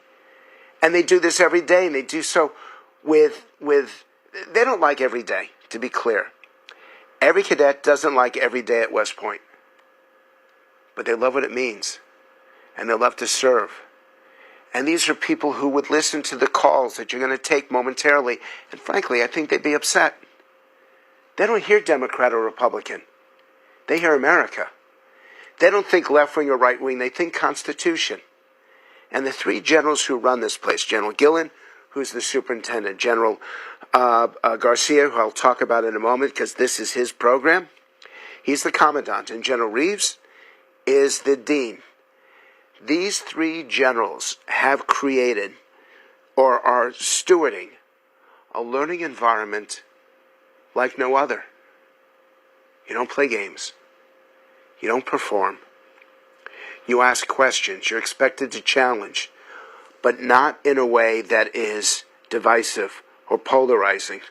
I have never had a discussion. You know I talk politics. I've never had a discussion that ended with someone saying, I'm out of here. They just don't do it because they're taught respect. And if there's one value that matters more, this is not the most important value for the military, but it's the most important value for a teacher and a professor. It's respect. Challenge me, by the way. Yes, as a pollster, you know how divided this country has become. It's awful. How polarized this country has become. Those cadets are a product of this country. So how do they, is West Point some sort of a utopia where politics doesn't matter and everybody gets along and everybody loves everybody? Everyone doesn't love everyone, but everyone respects them. And actually, at West Point, I made the comment before, you have to protect the person on your left and the person on your right. It's part of the ethos of the academy. And it's why I say to parents, don't send your kids to the Ivy Leagues. The Ivy Leagues teach personal excellence. West Point teaches team, teaches problem solving, critical thinking, team building, and the most important of all, which I don't get at any Ivy League, and I've taught at two of them, character development. So you ask me what's different about West Point. It's the character, and that is part of what the generals insist on. It is not just military performance, it's also character. Now, troops have been deployed in L.A. They could be deployed in other countries. Some of those cadets that you're teaching could graduate and be deployed in the United States for partisan purposes. I'm not sure. I don't want to say that because it does it make me feel uncomfortable? Yes. But is it partisan? There is a problem in LA right now. We should say for their political leadership, not necessarily for partisan purposes. I agree with that. I misspoke. How are you preparing them for that kind of a situation? So here's the problem. And this is, by the way, if anything's going to get me fired, this is going to get me fired. So I probably shouldn't say it, but I'm going to say it anyway. I respect them so much that I don't chew them out anymore. I respect them so much that I don't like yelling at them. I will challenge them. I hate people when they say the word like, and you haven't said it once in this interview. Every kid I know at every university, it was the coolest thing, and it's driving me nuts. It is to me fingernails on a chalkboard. And I was given the right to make them do push-ups to stop them from doing it. And I did for the first 2 semesters. But then I started to get to know them. And they were willing to do it because saying like is not part of good training. It's not part of good communication. And I stopped doing it because I just didn't want to cause them a hassle. Oh, you're a big softie. Yeah, that's the problem. That's what's going to get me fired. And I've been told by my colleagues, fight it. You have to deliver. You have to be tougher. You have to say to them, you will not do this, because in the end, someone who says like 6 or 7 or 8 or 10 times is not going to be a good communicator, and that means they're not going to be a good leader. Let's talk to callers. We'll start with Alan. He's retired military in Palm Bay, Florida. Hi, Alan. Hi, how you doing? Good. I just want to say, Frank, I hear you talking about West Point and all the academies. That's not just there. It's the entire military. The thing is this, we've gotten so far away from family and faith and respect. Nobody respects each other anymore. Nobody respects themselves. The military, they break you down. Every single person that goes to boot camp is the same way as these kids today. They're pretty close. They're all independent. They're all better than the next guy. They beat each other up if they met each other. But they can't, right? Because they learn to respect. They learn that they're colorblind. They learn they have to work together, because I have to save your life. You have to save my life, right? And the thing is we've just gone so far away. Everything is the world has gone so crazy. Everybody's mad at each other. Everybody takes politics as the one and only thing. And it's crazy, All right, Alan. Can I prove that? If you guys back in the control room can cue up the next clip, because you're going to hear it from them. They talk about this. It doesn't matter whether you're West Point or the Naval Academy, if you're enlisted, and by the way, the people who I find respected the most are the leadership of the enlisted, the non-commissioned officers. They keep our military running. And the level of respect and appreciation is so strong. But I'd rather have the cadets explain that to you than me explain it to you. This is when you ask them about the impact that the competition has had on them. Yes. All right, let's play it. Everything kind of comes together. You learn a lot of discipline being on a Sanders team. You have to go, get up at 5 o'clock in the morning to go work out. All these things really seep into other aspects of your life, and I think that's the biggest change. How are you a better human being because of Sanders? I realized, if I ever wanted to achieve anything in life, I needed to suffer. You will learn from that suffering, and you will become better because of it, because you know what you're capable of, and you can trust your training, you can trust what you've done, and that, you become better because of that. Is he right? Yes. Yeah. Y'all agree with this? Yeah, I think it's about the shared suffering as well, and building faith in the teams you work in. I think for us, going through academies, it's building faith in your peers around you to perform under pressure as well as yourself. I think that shared suffering is one of the only ways you can sort of forge those bonds and forge that trust. And you can't really get that outside of putting yourself through, and your peers, through pushing their limits. A willingness to suffer. We run away from that. Our young people run away from that. They want to be coddled. And they want it to be tough. And this is something, and I said to you, the reason why I shouldn't be there, because I am too soft. Not just emotionally, physically, all aspects of it. I needed to suffer to learn. I needed to suffer to grow. And everything for them is a life lesson. From the moment they wake up in the morning until the moment they go to sleep at night. What can I learn from this? How can I become better from this? I've never met students more determined to make not just their lives better, but the people around them better, to lift everybody up. And it's not happening at other college campuses. And that's why I think it's exceptional and extraordinary. And I don't want to be fired. I probably should not have told that story, but these young people, these men and women, I want to emphasize this, because Sandhurst, you're seeing guys on that video. The women at West Point are awesome. I would use a 4-letter word, but I don't want the FCC coming down on you. They are so awesome. They are dedicated and committed and focused and great leaders of character. And to be around them, I don't measure up. They're better than me. They really are. Here's Tom, a Republican in Spring Hill, Florida. Good morning, Tom.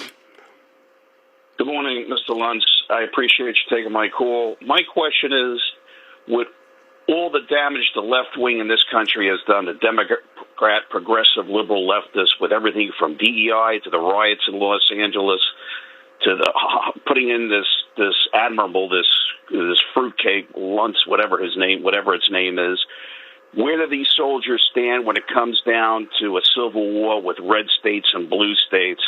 Where do they stand? Because it's inevitable that there could possibly be a civil war with the way things are going, with the left just keep pushing it, poking the bear. Where do you see this military standing? I know they're trying to control. That's so easy. There are no red states. There are no blue states. To the West Point cadets, there are only the United States. They don't see it. They don't have glasses or edits that make them left or right, Republican or Democrat, which is probably why it's kind of weird for me to be doing this on this show, because you have a Republican line and a Democratic line to ensure that everyone gets a voice. And that's really cool. That's very important. By the way, I do. Your bosses here gave me the C-SPAN shirt. I don't know if it's on camera, but I love this place because everyone gets heard. At West Point, it's the Constitution. And the Constitution doesn't have an R or a D after its name. It's how they can applaud a Democrat and a Republican at the same time, how they can engage. The caller said that a civil war was inevitable in this country. Look, I'm very pessimistic about America. I think that we have issues, divisiveness, and an unwillingness to hear each other. We do get our news to affirm rather than inform. We don't hear the other side, and the problem is we don't seem to want to anymore. I teach my cadets to sit around people who you don't necessarily agree with, who don't look like you, who don't sound like you, and get the experience. We just brought them to Europe for 10 days. They got to meet 4 British prime ministers. They got to meet the commander of NATO, General Cavoli. They got to meet the head of the Finnish military. They got to meet the leader of the European Commission military. They got the broadest understanding of what Europe thinks right now, and they look at us and they don't understand why we're doing what we're doing. Europe looks at us and says, why are you so chaotic? Why are you such a mess? And please don't bring that mess to us. And that's the questions that they asked, and the knowledge that they got from this isn't tinted based on partisanship. It's focused on the facts. And everyone, we all are told, you teach a fact-based approach. Nothing more and nothing less. I want to ask you about DEI programs in the military writ large, since the caller brought that up. What's, not necessarily with at West Point, but in general, what are your thoughts on that and the impact that that's had on the military? The goal of it was to ensure that people saw individuals who look like them. So we got female leaders advanced and got promotion, and people who might have otherwise been excluded. But the highest priority for people who lead us and who serve us, whether in the military or the police or the fire or healthcare, education, all the things that matter in society, it's about merit, about performance. Did you actually earn it? Who you look like, what you look like, is not as important as what you know, as what you do, and the record that you've had, whatever track record you've had. So is it your opinion that removing those programs has been a positive, a net positive for the military? You see it as removing programs, and I see it as reinstilling performance and merit. You earned it, and therefore you deserve it. And that is so important in American life, because that's one of the things that makes us American. That's what makes us exceptional. That if you're really bright, I've got a cadet right now. All I'm going to say is his first name. His name is David. He's got crummy grades. There will be 10 cadets who know who I'm talking about. This kid is bright as hell. And I need to ensure that he gets every opportunity to succeed, because he's going to take advantage of it. And that's what makes West Point so awesome. You can start with lousy grades and you can end up the leading general in the country. Patton had the worst. He flunked calculus. George Patton flunked calculus. By the way, how is he commanding an army not knowing calculus? Well, this is back in 1940 something. That's a very funny line, by the way. I have a letter from him apologizing to his dad for really screwing up on math, but saying that the other grades are getting better. And it's so amusing to me because his penmanship is awful. But here he is, as a 21-year-old, apologizing to his dad. And about 40 years after that, 45 years after that, he's going to save America. I love that. All right, let's talk to Vincent in Lilburn, Georgia, also retired military. Good morning, Vincent. Good morning. How are you guys today? I'm just calling in reference to, I guess, partially to what you guys are talking about this morning. I'm just calling to encourage and let the U.S. know that I enjoyed training cadets from West Point.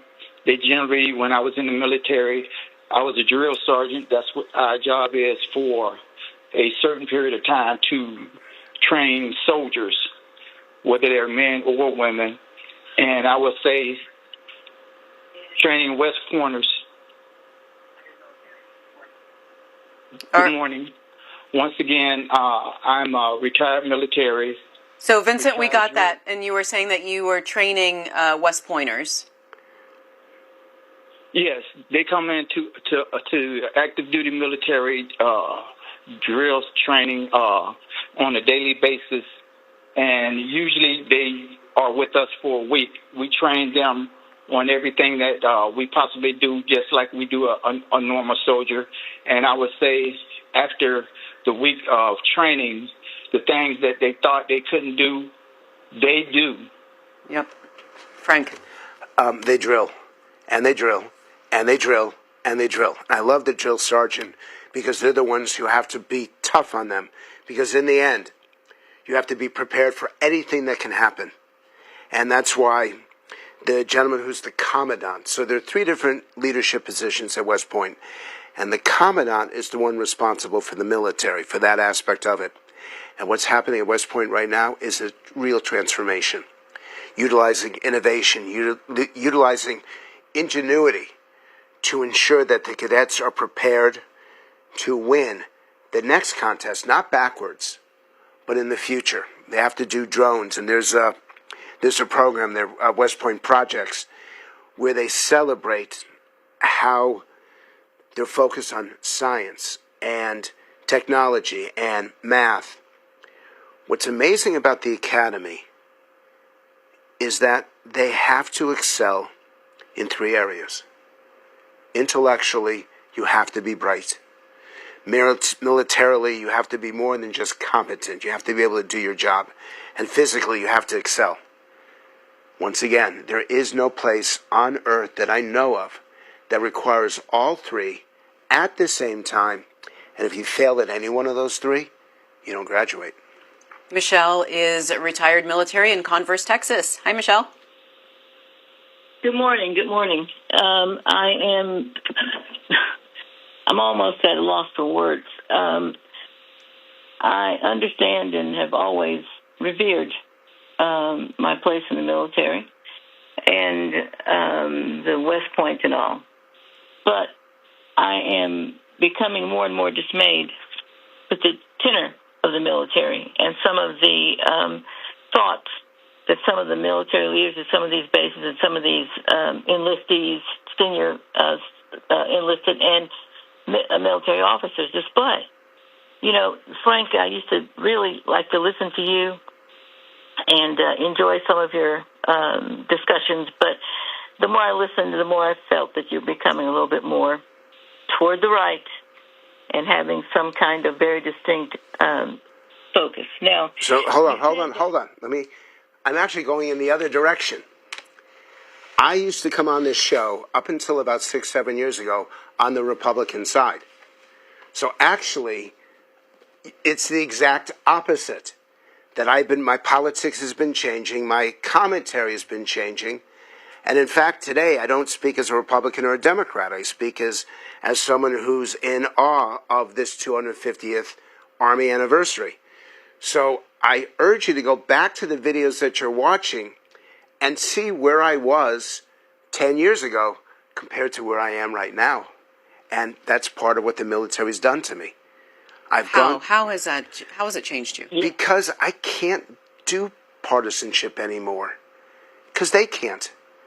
I have to be able to speak to every individual, every caller. But you weren't working with the military 10 years ago. No, and that's the whole point. It's like a kick in the head. I realize I should be a better person. And this is part of what I've been going through. My health situation, my career situation. I wasn't who I should have been. I took a line rather than taking the truth. And I sought the phrase rather than the facts. And that's completely changed now. And I know that it agitates some cadets who think that I'm coming in with a certain ideology. They see me on YouTube, they've read my background, and they assume they're going to get one thing, and they don't. And it upsets them. And I tell them it's a much better way to live. When you learn how to apologize, I say this to that caller, when you learn how to apologize, a whole world opens up to you.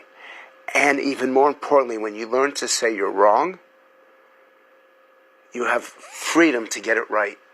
And it's so liberating for me. Michelle, did you have another question for Frank? Well, I did, and I wanted to get his take on, I think it was called the Sandhurst group that he was with.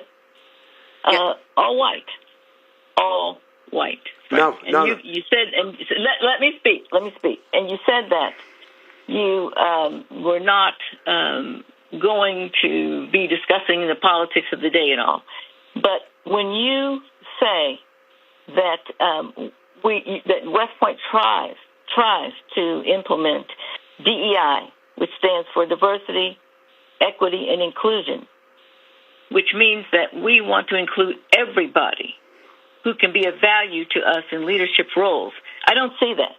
You see where we have a president who came in and two of the most educated and most brilliant military minds, was it C.K. Brown from here in this area here? He's fired for what purpose? Okay, Frank. Okay. First off, I was there at the competition. There are people not just of every race, every gender. It's a global competition. There are, I think, 15 teams, 16 teams from other countries. There are ROTC units.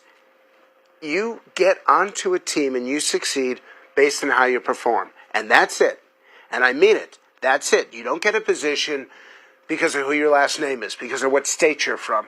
You have to prove physically, mentally, that you deserve it, that you've earned it. She asked about General C.Q. Brown getting fired. And a president has the right to choose who he wants to serve. It's part of being president. People lost their jobs at State Department, at the Pentagon, at all these cabinet agencies. Presidents make that decision, and it's up to them to decide who they want to be advised by. I don't see race in that. I saw that he wanted to go in a different direction. And one last thing about DEI. It is an admirable goal, but the way it was being pursued wasn't admirable. We just had this debate. The cadets just talked about this. If you're from the Asian community, you are getting punished by DEI. Let's find a way that we can lift up everyone rather than this group at the expense of this group. Here's Josephine in Livingston, New Jersey, independent. Good morning. Good morning. Let me just say I'm 81 years old, so it's my observation. But one thing I'd ask C-SPAN, please. Stanley McChrystal, a four-star general, has just written a book. It's called On Character, that choices that define a life. Please, please, please bring him on, as far as that goes. Now, to where Mr. Luntz is concerned, I watched two graduations. It's just my observation. Last year I watched the graduation of the president going to give his speech, which he did, okay? And he stood and shook each and every student's hand. This year I watched the graduation. It became a political speech. He was like a rah-rah, brought these students up, and did he stay to shake the hands of the students? Are you kidding me? He hightailed it out of there so fast. That's only my observation. That's what I'm thinking about. Thank you. And people did talk about that. And they accepted the trade-off. The idea of the cadets. And by the way, there's one more segment that you've got that I really want you to show of the video before we run out of time. I appreciate the caller's point of view. They talked about that there. The president talked for a long time, much longer than the president usually talks. So while he did not hand out the diplomas, he did engage them in what he was thinking about at the time. So I find it very hard to criticize him for not devoting enough time when he actually spent an hour engaging them in his commentary and recognizing half a dozen of them for exceptional service. All right, so here is the portion where you ask the Sandhurst team captains about how this competition helped them overcome weaknesses. How did it change you? Right. What are those weaknesses that Sandhurst changed? So, for instance, I've found that I don't recover very well from failure.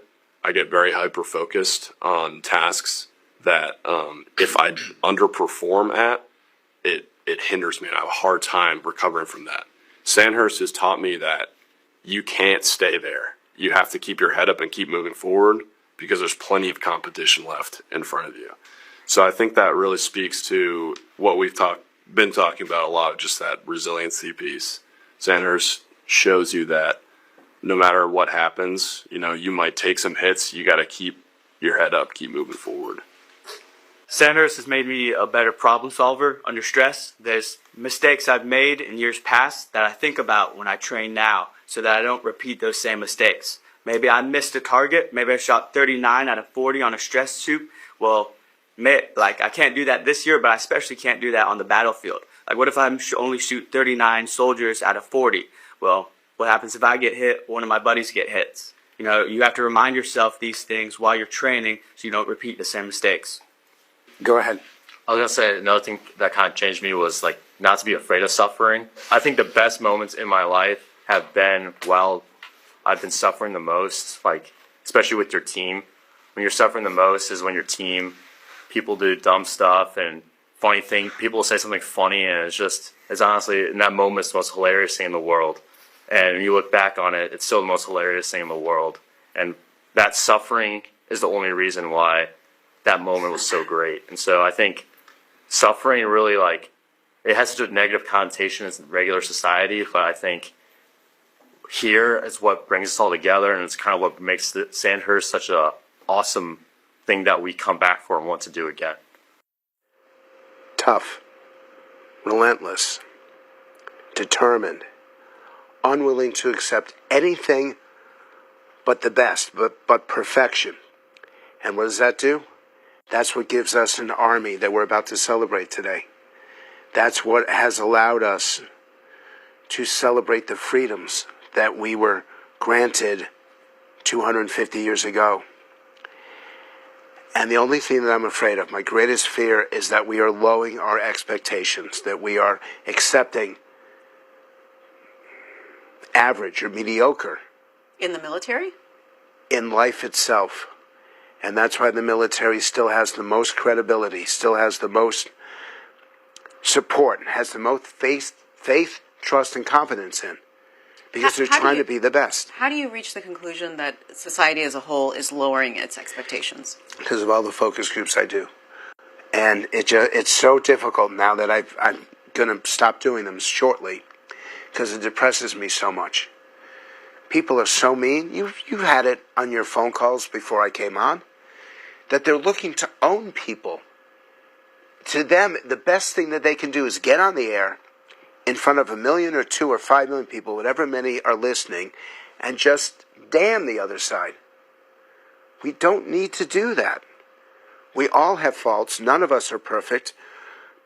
I go back to admitting mistakes and seeking the truth. That's the way to live. That's the way these West Point cadets live. That's the way the military. You see them on your camera shot right now. The military is truly committed to the pursuit of perfection and the pursuit of the truth.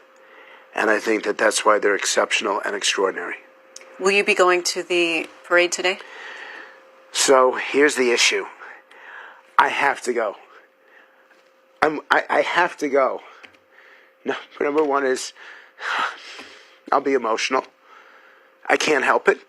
I got through 45 minutes without doing this, and you triggered it, so I don't appreciate that. Second is, I really can't stand for 3 hours, 4 hours. It is really difficult. But if they could stand, if they can do whatever they have to do, I have to be there. But I'm scared to death of what happens when I try to get home, because it'll be a mile walk or trying to take the metro. And if an audience person sees me walking, I am not drunk. My balance is messed up. If they see me struggling, it's not because I'm an idiot. It's just physically. But yes, I'm planning to go because I want to applaud, not the tanks, not the planes. I don't care about them. General Garcia, it was a decorated Apache pilot before he became commandant at West Point. And I've never had the chance to thank him for what he did, because he was a hero. All of those three people, the three generals who run the place, are heroes.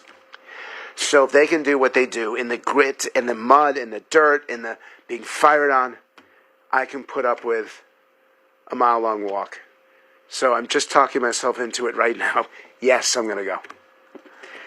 All right, that's Frank Luntz. He's a pollster and communication strategist and a Social Sciences Department Senior Fellow at the U.S. Military Academy at West Point. Thanks, as always, for coming in. I'm grateful for the opportunity. I'm grateful for the callers who call in, because that's what democracy is about. And for those of you who've served in any branch, in any way, bless you. Be healthy and be happy. Coming up next, we'll discuss the history of the Army with the U.S. Army Center for Military History's Charles Bowery. And as we go to the break, we want to show you some of the military vehicles that will be featured in the parade today in Washington. C-SPAN got a closer look as they arrived in Jessup, Maryland earlier this week.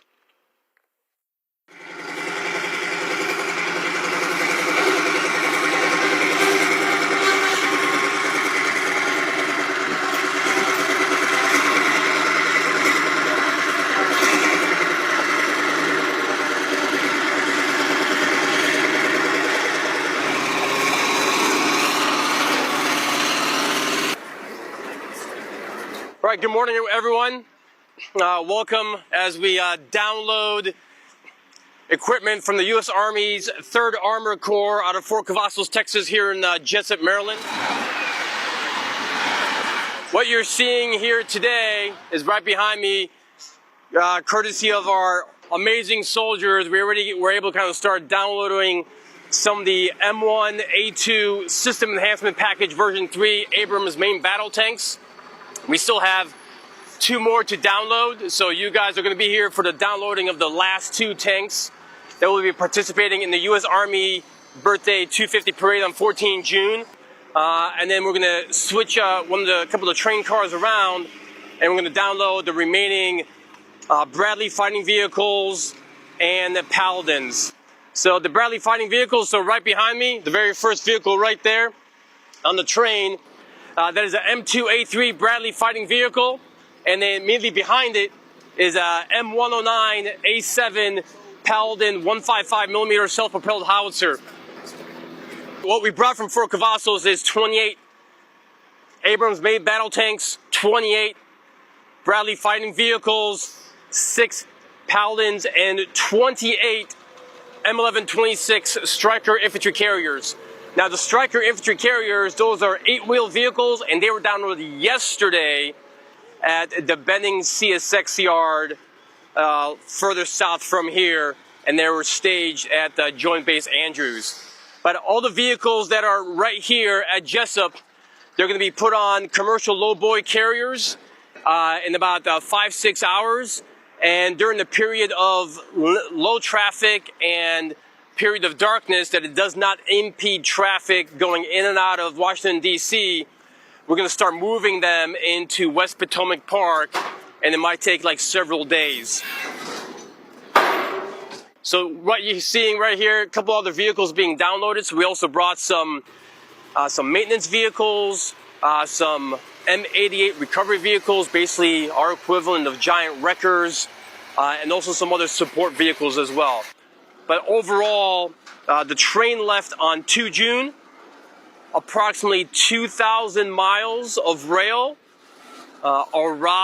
came through Washington, D.C. early Saturday morning, and then was staged north of Jessup, was brought into the yard yesterday, and then this morning started kind of break the chains and start downloading. So 51 rail cars overall. There were also some pieces that went from Fort Cavazos here that were also line hauled the entire time.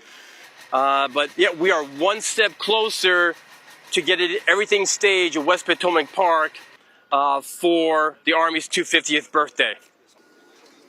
Out of like Fort Cavazos, we brought over 600 soldiers. 200 soldiers will be marching. 200 soldiers will be manning and driving the different vehicles, and another 200 plus that are in the support role to either help download, to maintain, or like, hey, wait, we got to top it off with a little bit of oil, a bit of fuel, because we did bring our own fuelers as well with our own JP8. That's what these bad boys run off of. All the M1 tanks, people are kind of curious to learn, like, how do you move almost 80 tons in any type of scenario? So basically in the back of all these M1s is basically a jet engine tank.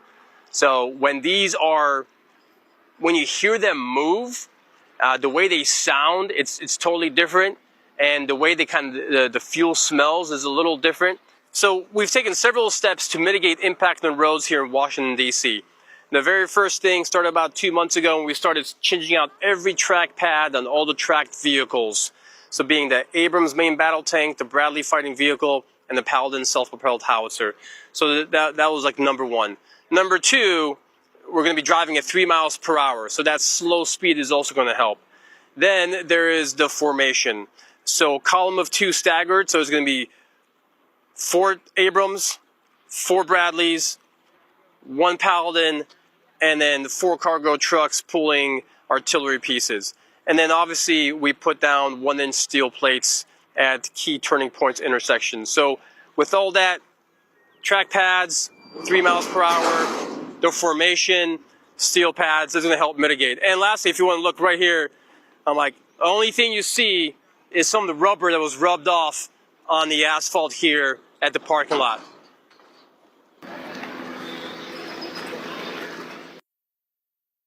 Washington Journal continues. Welcome back. We are joined now by Charles Bowery. He is Executive Director of the U.S. Army Center of the Military to discuss the Army's 250th anniversary and the history of the Army. Charles, welcome to the program. Thank you for having me.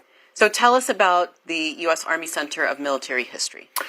CMH is a part of the U.S. Army's Training and Doctrine Command, and so we are the Army's senior historical office and responsible for coordinating historical and museum programs across the U.S. Army.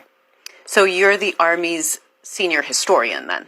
In effect, the Army employs lots of historians in various roles. I'm the most senior of those in rank, and my role at the level of the Army's command is to advocate for history and historians, for the use of the past in shaping a future and a more effective Army. And why do you think it's so important to have that history?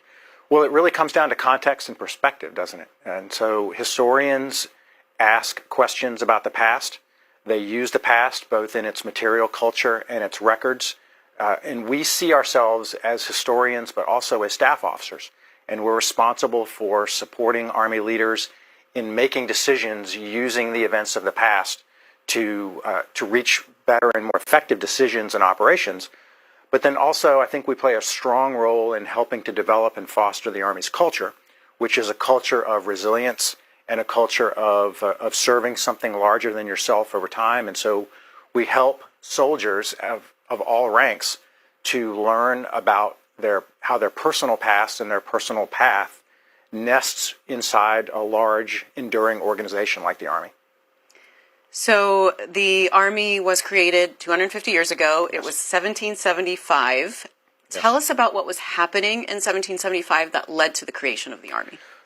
And it's a great story, and it really points to the fact that that before we were a nation, we had an army. And this army was formed in the summer of 1775. So after the first military events of the American Revolution in Massachusetts at Lexington and Concord, the New England colonies formed what they called an army of observation, which was camped around Boston, and they were in effect besieging the British troops in the city of Boston. And in the month of May of 1775, the provincial Congress wrote to the Continental Congress, and they said, "Hey, we're forming this army to fight the British regulars here in Boston. We think it would be more appropriate as an army that is serving a people who want to be free for the Continental Congress to assume oversight and management of this army, and in effect to make it an army of all of the rebelling colonies." And so on the 14th of June, 1775, the Congress directed the raising of 10 companies of riflemen, 6 from Pennsylvania, 2 from Maryland, and 2 from Virginia, who were to march to Boston to join that army of observation, but this would become an army of the United Colonies. And so in effect at this point, the army becomes managed by the Continental Congress and in effect by the national government at that point versus being a regional force of militias. And who's in command of that? A Massachusetts militia general named Artemus Ward was the original commander of the army, but on the 15th of June, the Continental Congress debates and confers command of the army on a Virginia militia colonel and colonial legislator named George Washington. And so George Washington becomes the commanding general of the army. He leaves Philadelphia immediately, arrives in Cambridge, Massachusetts on July 2nd, and assumes command of what will become the Continental Army. If you've got a question about the Army's history, you can give us a call. Our guest is Charles Bowery. He is executive director of the U.S. Army Center of Military History. Our lines are by party. Republicans are on 202-748-8001, Democrats on 202-748-8000, and Independents 202-748-8002. And our line for retired or active duty military is 202-748-8003. That's the line you can also use to text us your comments. What was that original mission of the Army? Was it, were we in the middle of the war for independence and the mission was independence for the colonies? Not initially. And so initially the approach and the vision of this Continental Congress was to pursue a confirmation and a protection of their rights as Englishmen. But it becomes quickly apparent across the year 1775 that what the colonies are really seeking is independence. And so a movement for independence really grows within the Continental Congress. There are advocates of both sides of this debate early on about whether we should pursue, again, rights as Englishmen or independence. But it's clear from the writings of George Washington and some of his interactions that even at the command level of the Army, there's a growing spirit of independence. And so later during the campaign around Boston, George Washington will write a letter to his opposite number, Thomas Gage, who's the commander of the British forces in Boston, because he is complaining to Gage about the treatment of Continental Army officers who've been taken prisoner. And Gage replies that he only recognizes one authority in military law, and that is the commission of the King of England. to serve as an officer. And George Washington's indignant response is, well, we are serving a higher power. We are serving a free people who are making decisions as a free people, and I can think of no higher commission than that cause of freedom. And so these general ideas of human rights, of government by the people, begin to inform and shape this view that we're not English subjects, we are something different, and we are what become Americans. So how that original very small army that the United States had, what were the characteristics of it? What were the guidelines? I mean, I would assume that it was created in the image of the British Army, since that's what the colonists knew. That's exactly right. So George Washington's charge is to take an encampment of several thousand militiamen, mainly from the New England colonies. Others begin to arrive from the mid-Atlantic, some from the southern colonies in the course of the summer. But his task is to mold this army of citizen soldiers into an army that is European in its aspect. And as you described it, the British Army at that point is the world's foremost army.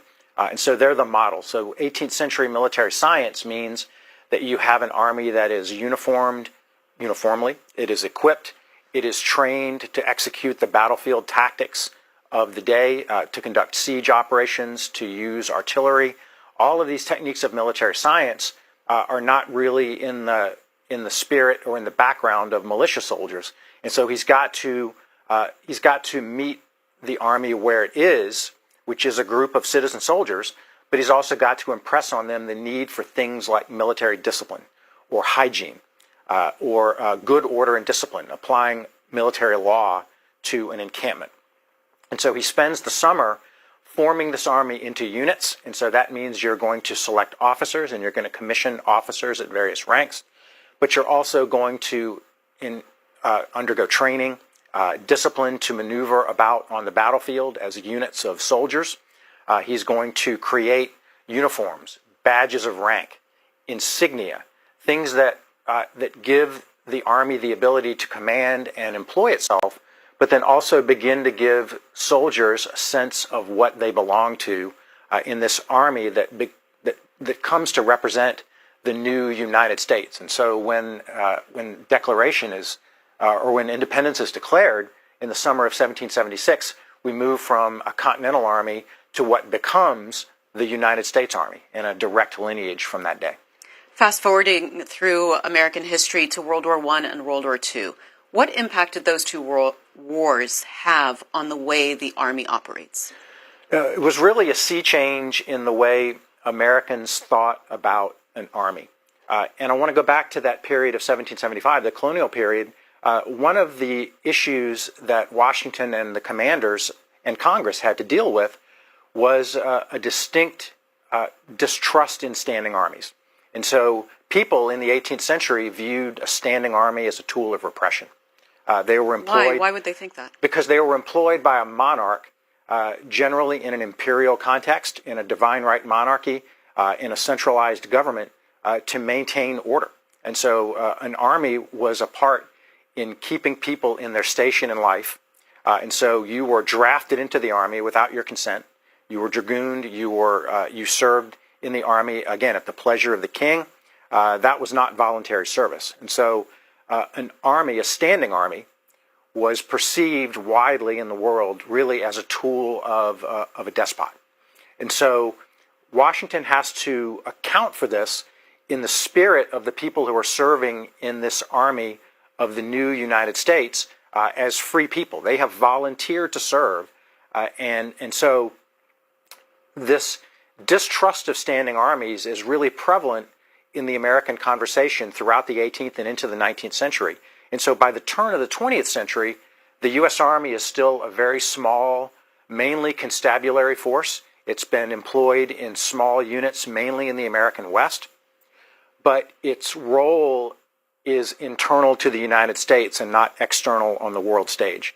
And World War I, primarily, and then World War II change all of that, both in scope and scale and what the Army does. And so in the world wars, the U.S. Army takes the side of allies fighting overseas in Europe and then in Asia, and it fights on a world stage, and this implies a number of important developments for American society as well, including the acceptance that this standing army is going to remain in existence. So the question of a citizen army versus a standing regular army is pretty much resolved at that point. We're always going to have a large standing army going forward, but that mobilization for the world wars also changes the character of the U.S. Army in deep ways. And so the U.S. Army up to the turn of the 20th century is a small regular force.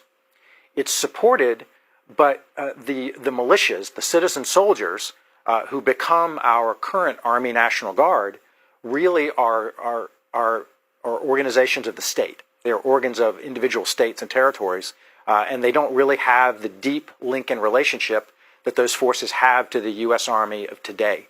In World War I, we mobilized not only the small regular army, but we add National Guard divisions, which are mobilized in federal service and serve overseas.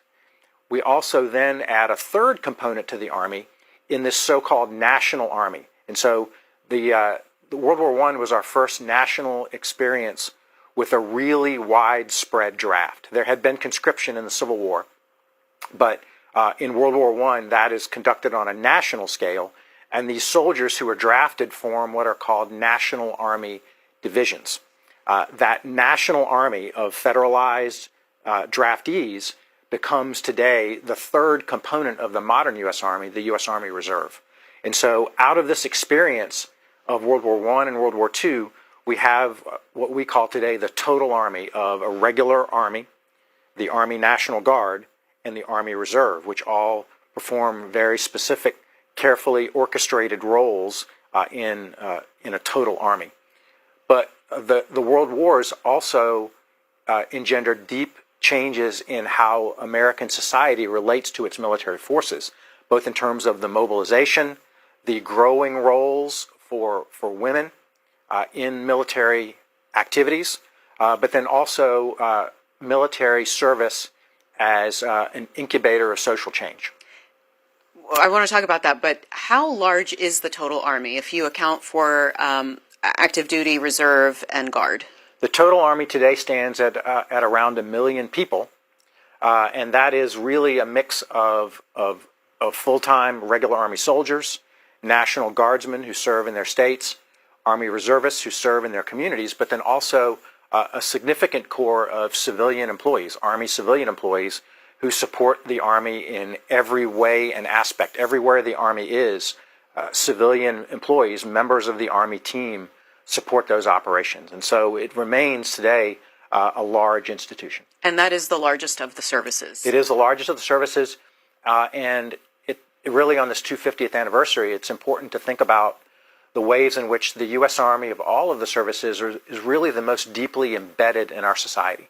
And that comes from its large size, but then also its very diverse scope of missions. The Army does everything you can think of that a military service would have to do to conduct operations, but then also those reserve components give it a presence in our communities that the other services have to some degree, but not to the large scale of the U.S. Army. And you mentioned cultural changes. How does the Army impact societal cultural changes, and how does society impact the Army? It's really a very symbiotic relationship, and I'd encourage our viewers who are here in the region to visit our new National Museum of the U.S. Army, which we opened in 2020. We're really proud of. But maybe my favorite space in the museum is the Army and Society Gallery, and it discusses that symbiotic relationship. But the Army has always been an organ of social change in America, but it's been affected by the nation's and society's social changes as well. It's a two-way street of change. But the Army, throughout its history, has confronted the social changes, complexities, and dilemmas that American society is struggling with within its ranks. And so, particularly in the era of the world wars, you saw a massive expansion in the scope of military service. This affected women. And so women have always been a part of military operations and of war going back into deep history. And women have served the U.S. Army in numerous capacities, But in World War I, you have women increasingly serving in administrative and support roles, such as nurses and the Hello Girls, who were communicators. These are women with French language skills who were employed as switchboard operators in France. And so their experience there and as war workers at home really builds into the women's experience in World War II in the Army. And in 1942, we formed the Women's Auxiliary Army Corps, which becomes the Women's Army Corps. We've got people that want to talk to you, so let's start with Thomas, a retired military in San Diego, California. Good morning, Thomas. Hey, how you doing? I was just wanted to comment. My dad landed at Normandy, and it was D-Day 1, June 7th. It was 17 years later. I was born in 61 on June 7th. My brother was in Vietnam. My brother-in-law was in the Marine Corps. I was in the Marine Corps. 79 to 82, not a whole lot going on. The world was more scared of us than they hated us. Right now, they hate us more than they are scared of us. There's been kind of a transition there. And then my son, little Tommy, he's 39 down. He did 2 tours in Iraq and Afghanistan. I come from a family of service, and I want to celebrate. I'm in the Marine Corps, so we in the Army. First of all, we take 90-something% of all casualties in all wars. After nobody else has a Navy as superior of ours in the last 30 years. But World War II, obviously, there was a lot of naval casualties. But what I wanted to say is some people, trying to explain people that it's so hard when you see black and white in the other side. I go, they just can't see what you're seeing, and I'm going, how you can't change people's minds. Obviously, I'm pro-American, and I'm 100% behind this parade. A good Marine always likes a great parade. All right, Thomas. Charles. Well, sir, thanks for your service, your family service, and I think what I really want to hone in on what you highlighted is that Army service and military service is so deeply embedded in many families. I mean, most people, when they look back in their family's past, have a relative who has served, even if they haven't served. And I too served 3 tours in Iraq and Afghanistan. My wife just recently retired as an active duty officer, so we have that in our family as well. And I encourage people to really reflect on this 250th anniversary about that nature of service over time. And I think that pride in service is eternal, and it goes beyond the debates and the controversies of today. Abraham is in New Jersey, Republican. Good morning. Good morning. I would like to say that I thank all servicemen and women for everything they've done for our country. Without them, we wouldn't be where we are today. I'm just worried that the use of military and all the different aspects that are going on with the administration using military for this purpose of working on our soil is kind of reminding me of Tiananmen Square, where the military works for the government and they run people over who are trying to protest freely with a tank. You see something like that and you say, well, that could never happen in our country because the military is not here. Now, what's going to happen when the military starts to work for the government that is either Republican or Democrat, and they say, hey, the Supreme Court said we can do this? I mean, you're treading on a very, very thin ice when you start having the military work for the government that's in power at the time and do their wins. So I don't understand. All right. We'll take that up. Charles Bowery. Thanks for your comment and your call. One of the key aspects of our Army, and I really think back to those initial thoughts we had about the formation of the Army and the character of the U.S. Army, and it leads me to remind ourselves that that one of these core concepts to which we ascribe is civilian control of our military. And that concept is really important, I think, for reflection today on our 250th anniversary. And it reminds me of an incident in the Army's early past and back to the year of the year 1781. So the revolution is in effect over. The Treaty of Paris is under negotiation, but the Continental Army is still encamped. It's still in being, and it's up in the Hudson Valley of New York, still under Washington's command.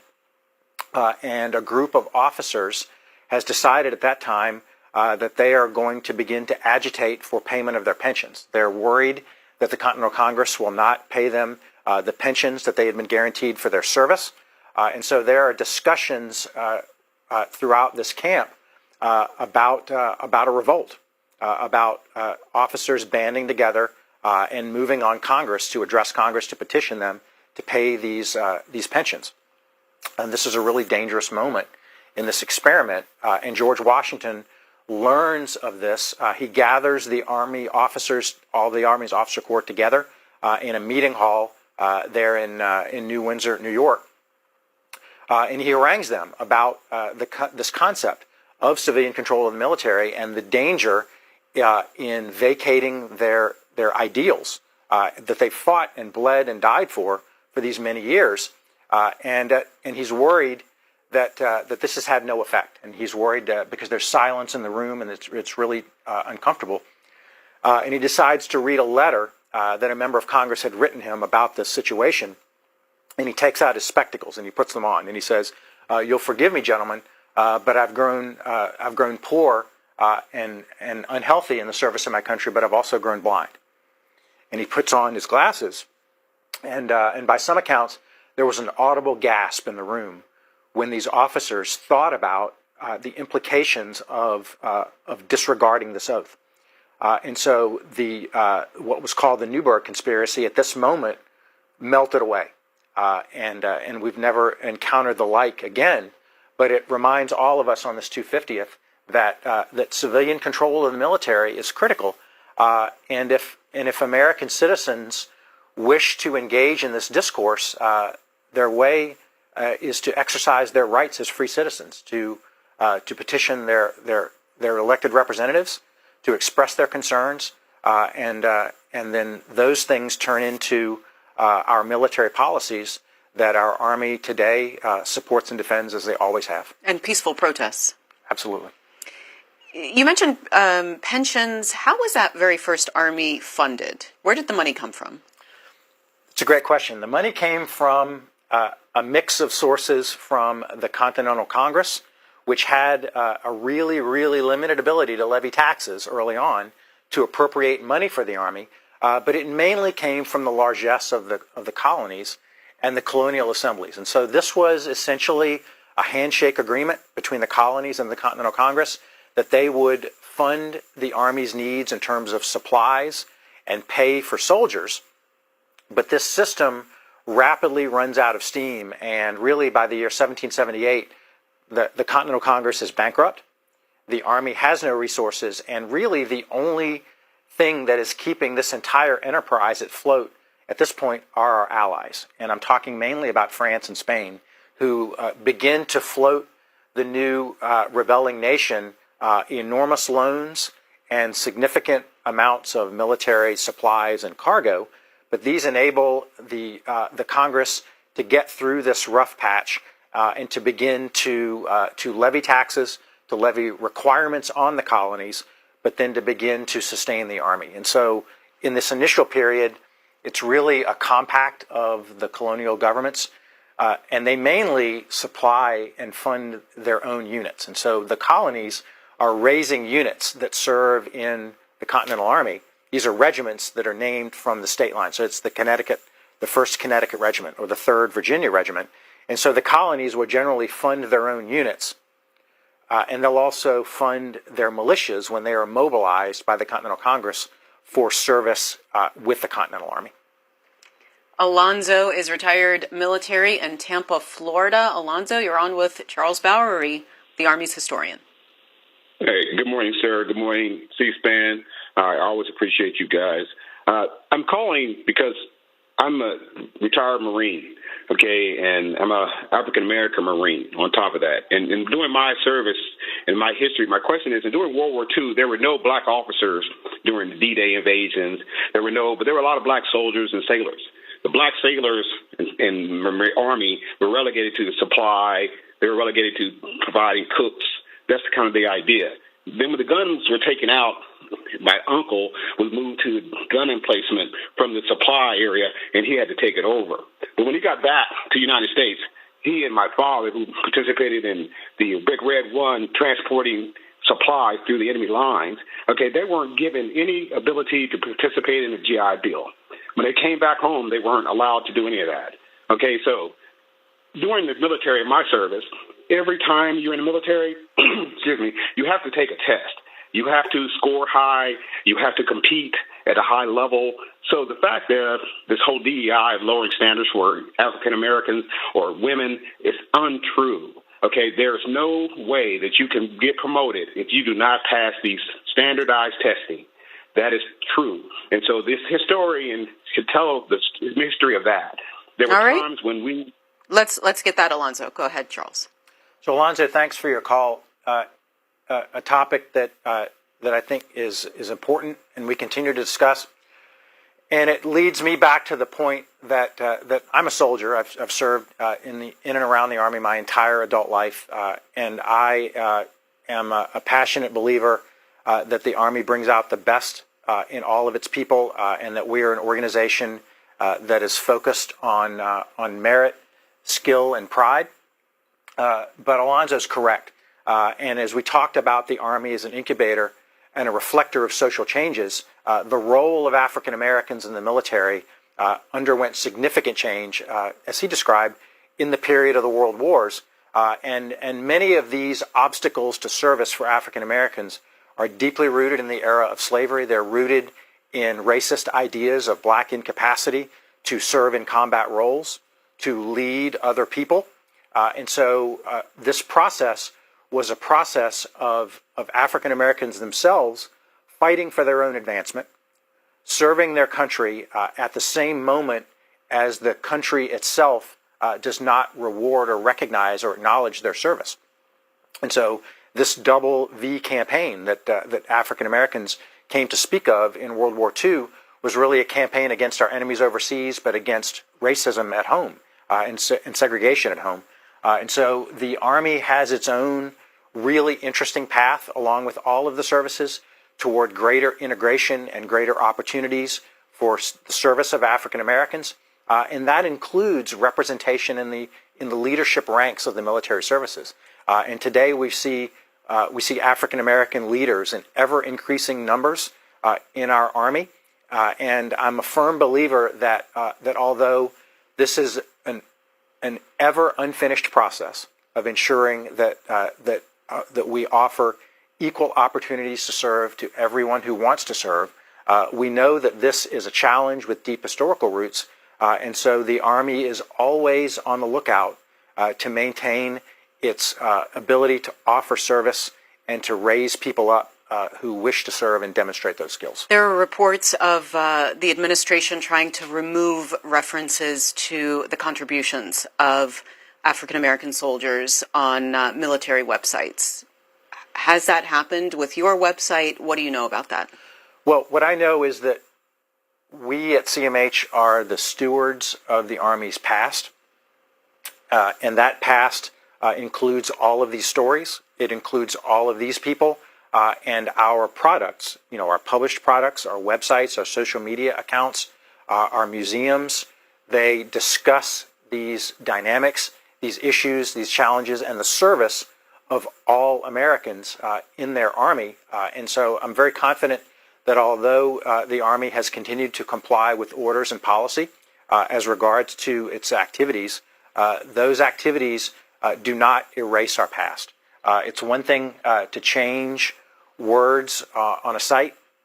It's another thing entirely to erase the service of people. And I'm completely confident that we have not erased aspects of that past. But if you erase words, you can erase people's memory of that history. There is a challenge there, and what I would encourage folks to do is to go to our published products at history.army.mil, at our National Museum's website. They'll see the stories of all Americans, African Americans, women, all groups that make up this very diverse and inclusive Army over time, and to see those stories. Ron is retired military in Berrien Springs, Michigan. Good morning, Ron. Good morning, Mimi and Charles, a Vietnam veteran, and I see this administration as erasing black history out of another history. For instance, Harriet Tubman, who Abraham Lincoln appointed a captain to carry out military raids during the Civil War and intelligence gathering. She's being eliminated. And we have them saying they're going to scrub the Smithsonian of black contributions to our military. And we see with this administration, Trump, with military soldiers illegally putting them on a political display and having them cheer Robert E. Lee, a traitor who should have been hung after the Civil War. And we would not be having this problem today if that had been done properly. Nathan Bedford Forrest should have. But now we see this military, this administration, they're hostile to black people in the military. They're eliminating them from high command and other posts. Okay, Ron, let's get a response. Charles. I want to, again, continue to focus on my portfolio and our purview as the shepherds of the Army's past, and I'm glad that citizens have concerns and they express those concerns. But in my experience, in my role as a person who serves soldiers, who serves with soldiers, was a soldier themselves, I'm confident in the Army's ability to continue to foster service, merit, and excellence, whatever the background of the individual concerned. Here's Tony, a Democrat in Claypool, Indiana. Good morning, Tony. Good morning. Charles, first off, I'd like to thank you not only for your service, but especially for your current service regarding military history of the Army. I'm 63 years old. Growing up, book club, if people remember that. I saved my money to buy stuff about the Battle of the Bulge and D-Day. So I really love history. So I really appreciate your mission and what you do. The host just kind of brought up what my question was, and that was regarding with the current administration and DEI and everything. I just wanted to ask what's going on as far as that. You hear everything in the news, and I know a lot of things have been removed, but then I hear, well, they're still there. You just have to look harder. And I guess that's my question. But again, thank you for what you do. Appreciate it. Anything you'd like to add? I know you've talked about this. No, I think I'm sensing a trend here in the comments, but I want to reassure everyone who's watching that again, I'm inside the Army. I see it every day. I operate at a fairly high level, but I'm really confident, and I'm a believer that the Army continues to foster the best in people who raise their hand and serve and swear an oath to support and defend the Constitution, and that our policies enable excellence in every regard. And again, I want to point out the ways in which the Army has continued to offer pathways to service in hundreds of different specialties. One of those was during the era of COVID, when we encountered certainly some recruiting challenges. The Army has encountered the fact that many young people with a propensity to serve and an interest in serving can't meet educational or fitness requirements, and so the Army in 2021 developed a future soldier preparatory course. This was a course taught within the basic training command of the Army, but it allowed people with an interest in serving in the Army to raise their scores on the Army's vocational test and their fitness scores to meet those requirements to go on and serve. And so today, we're inducting thousands of young Americans into the Army who ordinarily would not be able to serve. And those come from every part of the country, from every socioeconomic background, every racial and gender background as well. And so all of those people can serve as a result of those policies, which are really focused on merit and excellence. One more call. Richard in Louisville, Kentucky, Republican. Go ahead, Richard. The content of their character, not the color of their skin. A great man said that one time, and his name was Martin Luther King. But yet here today, 2025, the 250th anniversary of the United States Army, who has protected this country, all you want to talk about is race. You're a disgrace. Thanks, Richard. I wonder, before we let you go, is there a favorite story from the Army's history that you particularly like, that you think maybe some people might not know about? Wow, you stumped me. I've been thinking about this so long, and these engagements that we're going to do over the next 24 hours for the Army. I think I will just kind of take it personally. Everyone, I think everyone goes through these phases when they're a kid, when they think about what they want to be when they grow up. And I went through numerous different ideas and phases, but the one that stuck for me was a soldier. That was the one thing I always came back to. And my parents kept the uniform items that I kept when I was a kid. When I was 8 years old, my father took me to an Army museum, which was near our house, and that engendered that passion for service in me that's existed to this day. What the Army gave me was everything. It gave me a chance to serve and excel, to serve my country. And so across 250 years, as some callers have alluded to, the United States Army ensured our freedom and our independence as a nation. It guaranteed it. It fought for it. Without the U.S. Army, there would be no independent nation. The U.S. Army served to eliminate the scourge of slavery from our shores.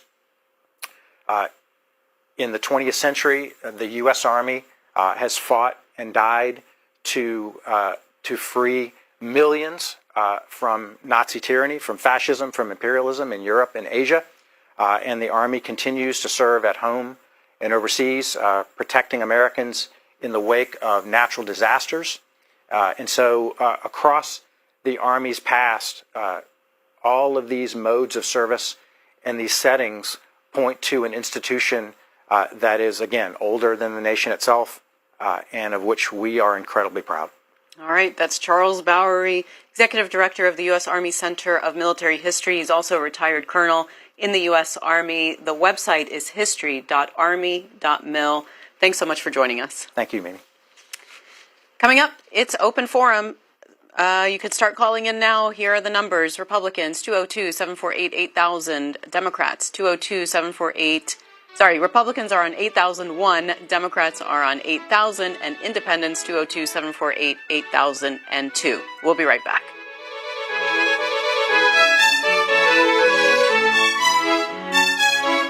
Organizers are calling, quote, no. Welcome back. We serve my country, and so thousands of people watching. I went home after the speech, and I turned on C-SPAN. I was on C-SPAN just this week. To the American people, now is the time to tune in to C-SPAN. They had something $2.50 a gallon. I saw on television a little while ago in between watching my great friends on C-SPAN. C-SPAN is televising this right now live. So we are not just speaking to Los Angeles, we are speaking to the country.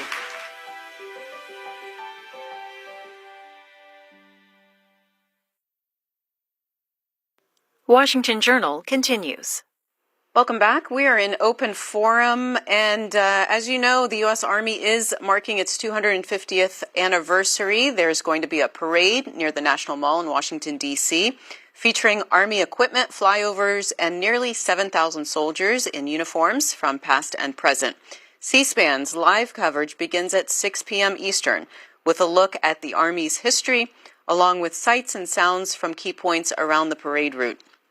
The parade itself begins at around 6:30 p.m., followed by an enlistment and re-enlistment ceremony attended by President Trump, and the evening ends with a parachute demonstration by the Army's Golden Knights.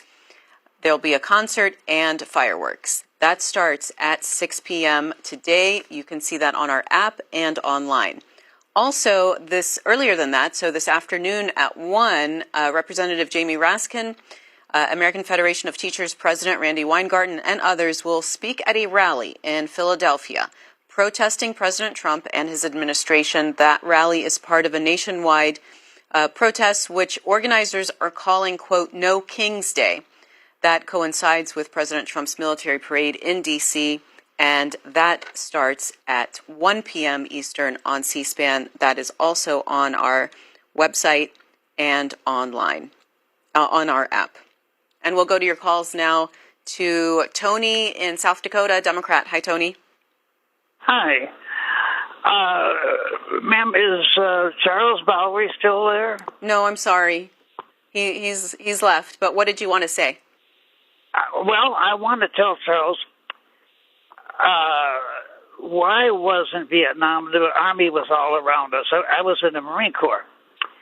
And I happened on a black man that was really hurt bad. He had a little white guy with him. And it was, I want to tell him the Army's birthday, even though I was in the Marine Corps, it means a lot to me. That guy didn't survive, but still, we gave it a go. All right. Thank you for sharing that with us, Tony. And this is Pete in Buffalo, New York, Republican. Hi, Pete. Hello. I just want to thank you for having Charles Barley. It was so interesting. I want to encourage the protesters today, which I don't understand where they get the Kings thing, but to be respectful to all the people that are keeping the protesters under control. If the protesters respect the police and don't throw things, it's a great thing. But I just don't understand why they're protesting. Murders have gone down 20%. The borders are closed pretty much, and inflation is steady, and everything is going very well in this country. But the protesters are still protesting. The illegals have that opportunity to take the money, leave the country, and come back legally, and that's very good of President Trump to do that. And that's my comment. Thank you. All right, Pete. This is Chris, New Hampshire Independent Line. Good morning. Yeah, listening to Mr. Bowery also was incredible, and you can hear the emotion in his voice on how he took things. That's exactly how everybody is right now, or the majority of us in the United States. The gentleman that just spoke, talking about Trump doing something good. We have the worst president in history, and he's the most disingenuous man you can imagine. He's only profiting for himself and his billionaires so that he stays in office. It's almost like we've gone back to the dark ages with information because Trump doesn't tell the truth. I'm sorry, I'm going to have to get going. Thank you, bye. Here's Miles in San Angelo, Texas, Democrat. Good morning, Miles. Hey, good morning, Mimi. Hold on. Hey, good morning. Listen, I just want everybody to remember that Donald Trump, first and foremost, is a criminal, and he is a convicted criminal. So when they start talking about rule of law and keeping people quiet from protesting, just remember this is coming from a guy who skated. They say no one is above the law, but that's not true. Ever since January 6th, this guy has been committing crime straight up the line. And they're not just removing black soldiers from history. Pete Hegseth is also removing women's military histories, okay? And Frank Luntz was on there saying we need to stop calling people names. It's so rude. And I like that guy, okay? But look, Trump started the name-calling. He can't give a speech without saying something horrible about President Biden, okay? Trump set up January 6th, y'all. Ever since January 6th, it's been game on, and he's been trying to be a fascist dictator using Project 2025. It's so obvious. And this parade is going to cost more than $65 million. I bet it's $150 million. You know, what difference does it make to a billionaire like Trump anyway? He's just using... All right, Miles, we got that. And this is the New York Times reporting today. This headline, Trump shifts deportation focus, pausing most raids on farms, hotels, and eateries.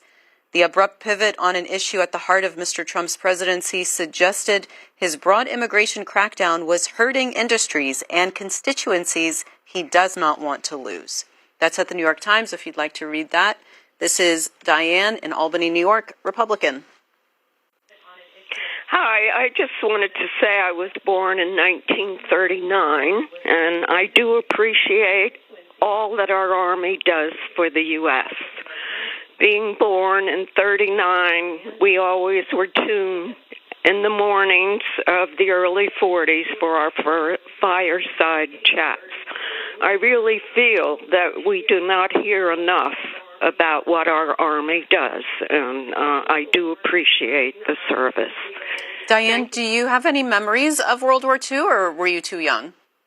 Oh, no, absolutely. My mother had 5 brothers in World War II.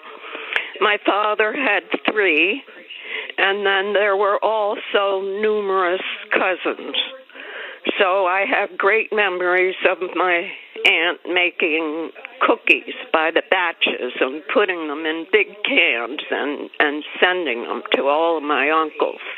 It was a time of living in fear for, I think, a child as young as me. But, you know, my family always listened to those fireside chats and did appreciate that, you know, our president was giving us the proper information. All right. Here's Horseshoe, North Carolina, Independent Line. Mike, good morning.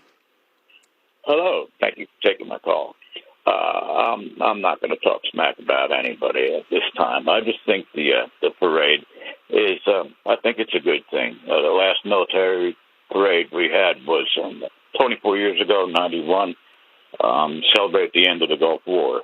And that was a good thing. And I think the parade today is good because the prevention of major war that the United States hasn't been involved in is worth celebrating. And I appreciate that. I thank you, and y'all have a great day. Ingrid, Pensacola, Florida, Democrat. Good morning, Ingrid. Good morning. I've enjoyed this morning as well. I'm a retired Navy, Vietnam War, and I heard on a couple of channels this morning that some of the military are wearing MAGA hats over their berets, are wearing necklaces, MAGA necklaces. Can you look that up and see if that's true? Happy birthday, President Trump. And I tell you, presently speaking, I'm scared. I'm scared for this country. Okay, we'll ask, maybe our producer can look that up for us while I take some more calls. Anne in Massachusetts, Republican Line. Good morning. Yes, hi, good morning. I didn't think I'd be on so fast this morning. I just wanted to call and say thank you to Frank Luntz, who's coming on this morning and saying what he had to say. I totally agree with him. I think today is all about the 250th anniversary of the Army. Putting politics aside, I'm a little bit upset that some people have still called in. I'm not going to say what party they are. I'm not going to go there, but they still want to play the same game as always, and this is what we're contending with. I am a Republican. I called in on the Republican line. I am trying to focus on the day. This parade has been in the works for over a year, from what I heard from a politician. This is not something that started when President Trump came in. This parade has been on the books for a year. And putting everything political aside, today, let's look at being Americans and what today is supposed to represent. I know it's hard for some people, but let's really, really try. And that's what I'd like to say. Thank you to everybody. Thanks to all you veterans. My husband is a Marine, and thank you to all the veterans that went off during the Marine during Vietnam. Thank you to all of the veterans that have either given their life for their service or are currently in the service. Thank you very much. John in Chardon, Ohio, Independent. Chardon? Yes, I think we've really got to change the mindset of people who've been, I think, programmed for 100 years through the corporate media, and I think there's no difference between the Democrats or the Republicans when it comes to warmongering or foreign policy or any of these questions. There is no difference, and that's obscured by the fact that media, the 1,500 radio stations across the country and Canada are all right-wing, whether they in calling for the wars and propagandizing for the wars, whether they're Democrat or Republican leaning. We have no choice in this country. There is none. And I think that have to get independent information, and I would suggest globalresearch.ca and globalresearch.ca, because it brings in many of the people in the military and the CIA and the Pentagon who have grown a conscience and become disgusted with the lies of the military and the government and leading us into these wars. They are never interviewed on any of these talk shows, none of them. They are banned, and they are some of the most accredited people in geopolitics and the CIA and the Pentagon, but they are not the yes men. Only the yes men are constantly shoved down our throats on all of the TV, radio, and especially the radio, every day of our lives, cradle to grave. And I think we have to get some other sources of information like global research to get the truth.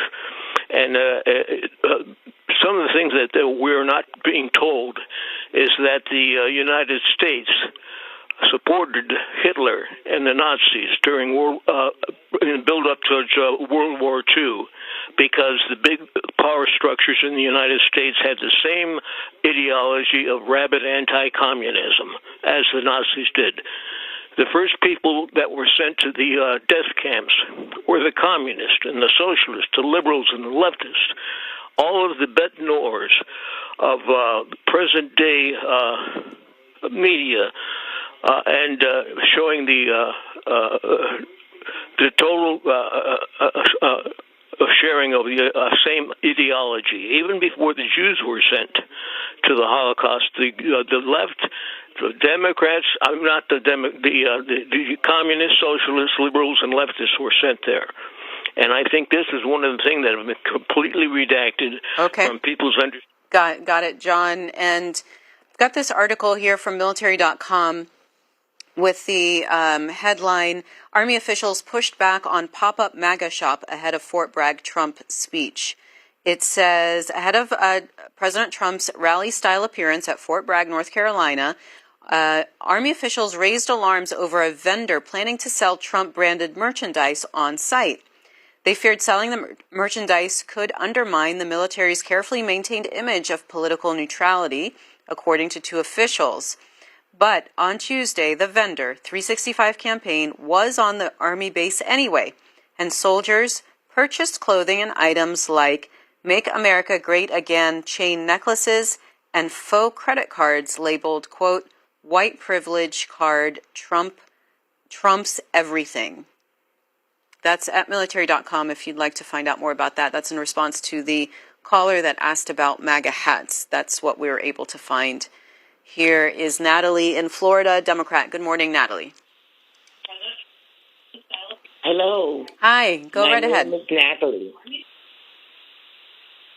Yes, I know. Go ahead, Natalie. Oh, thank you. But you're reading something on the thing right now that has me confused. Yeah. Don't look at the TV screen right now. Just listen to me in your phone. Thank you, Mimi. Thank you very much. I am 96 years old, and I am the wife of Severino, who served in Utah Beach on June, the day of the invasion. He was 20 years old at the time, and he was one of the millions that went over. But I want to say that our soldiers today, I look at them and they look like robots. My husband went in as a human being to serve the Army and the United States, and he was just a regular guy.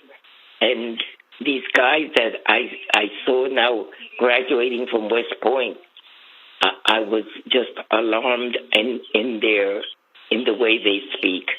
I wondered if anybody thought about that. Natalie, did your husband survive D-Day? Yes, he did. And he died over 20 years ago, and he had PTSD. But thank God we were able to form a family. And I've been given the honor of having grown children professionals and who are serving this country in the capacity of their jobs. So I thank God for that. But I'm worried about the coming generation and their freedoms to be able to choose. All right. Thanks, Natalie, for sharing your story with us. Marlene is in Orlando, Florida, Republican. Good morning, Marlene. Morning. Goodness, thank you, Natalie, for your family's contributions. I'm calling because I'm thankful for the military. I'm thankful for the police. I am so thankful to be born a seventh-generation American woman. Oh, we are so blessed and so lucky in our country. You may not like these protests, but at least we have the freedom to protest. That's all I really have to say. God bless America. Here's Barbara, Oklahoma City, Oklahoma, Independent Line. Good morning. Are you talking about me? Yes. Barbara? Yes. Go ahead, Barbara. You're on the air. Thank you. I really am tired of this, you letting them say all these things about Biden. Here he is dying of cancer, and he has never done anything but help this country. And the first thing he did was fix the border, worked 4 months with our senator, and we all know what happened. They got a bipartisan bill that everybody was happy. Oh, but not Trump, because he needs to tell that, oh, sorry, Biden. And they love Biden, and we hate Trump. That's the problem. I mean, every day, the same lies. And you'll let them say that Trump won the 2020 election, that all of these things. Why? I don't understand it. That isn't America. And this, no one except dictators show their weapons, because we're sorry to kill people. I'm not a Christian, so I don't kill people. I don't think it's right to kill people. They do. He's got all the Christians with their guns and pictures of them with their guns shooting Pelosi in the head. And why? Do you think we're ever going to come back if C-SPAN, of all people? I've been watching you since 1979, and I can't hardly watch you now. I really can't. You can't say these things over and over. And Biden, he's dying. And you just let this crap be said about him. If it was true, that's one thing, but it's not. Every word out of Trump's mouth since he's born, I'm a year older than him, and I've been watching him all these years because he pushes himself in on people. But all these years, and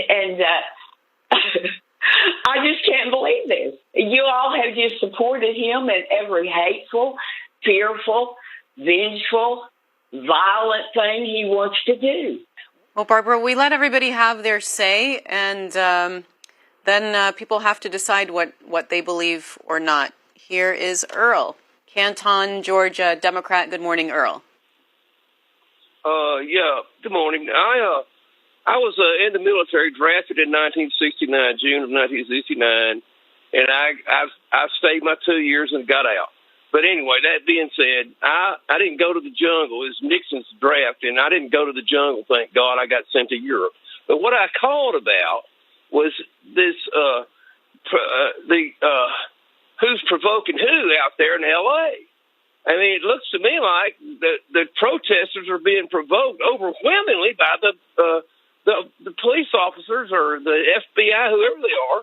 But there's one little clip on the news now. You see those garage doors at the federal building start to come open. They're not even up hardly 3 foot, and those people that are inside there, they're shooting out into that crowd there. There might have been 50 or 100 people there for no reason. Why would they do that? And they want to say that they're being provoked? Good God Almighty! I think it's the other way around. But anyway. All right, Earl, and quick update for you from the New York Times. Israel and Iran defy calls for de-escalation with second day of attacks. It's the most intense fighting in decades between the two countries, fueling fears of a wider conflict that could draw in the United States and other major powers. That's at the New York Times. And a reminder that the parade the Army 250th anniversary parade and celebration will be on C-SPAN. That gets underway at 6 p.m. Eastern Time today. Be sure to watch that if you're interested.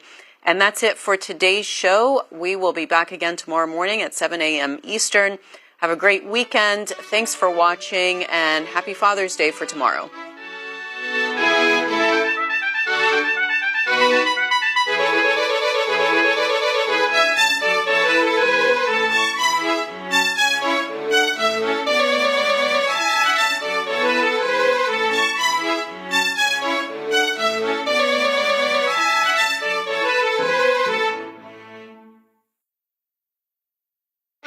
C-SPAN's Washington Journal, our live forum inviting you to discuss the latest issues in government, politics, and public policy from Washington, D.C. to across the country. Coming up Sunday morning, we'll talk about the latest political news with James Antle, executive editor of Washington Examiner magazine, and the nation's D.C. bureau chief Chris Lehman. And then the Brookings Institution's Michael O'Hanlon on the 2025 G7 summit, including the current state of relations between the countries and challenges for the group. C-SPAN's Washington Journal. Join in the conversation live at 7 Eastern Sunday morning on C-SPAN, C-SPAN Now, our free mobile app, or online at cspan.org. This afternoon, Representative Jamie Raskin, American Federation of Teachers President Randy Weingarten, and others will speak at a rally in Philadelphia protesting President Trump and his administration. The rally is part of nationwide protests, which organizers are calling No King's Day, to coincide with President Trump's military parade in Washington, D.C. See that live at 1 p.m. Eastern on C-SPAN, C-SPAN Now, our free mobile video app, or online at cspan.org.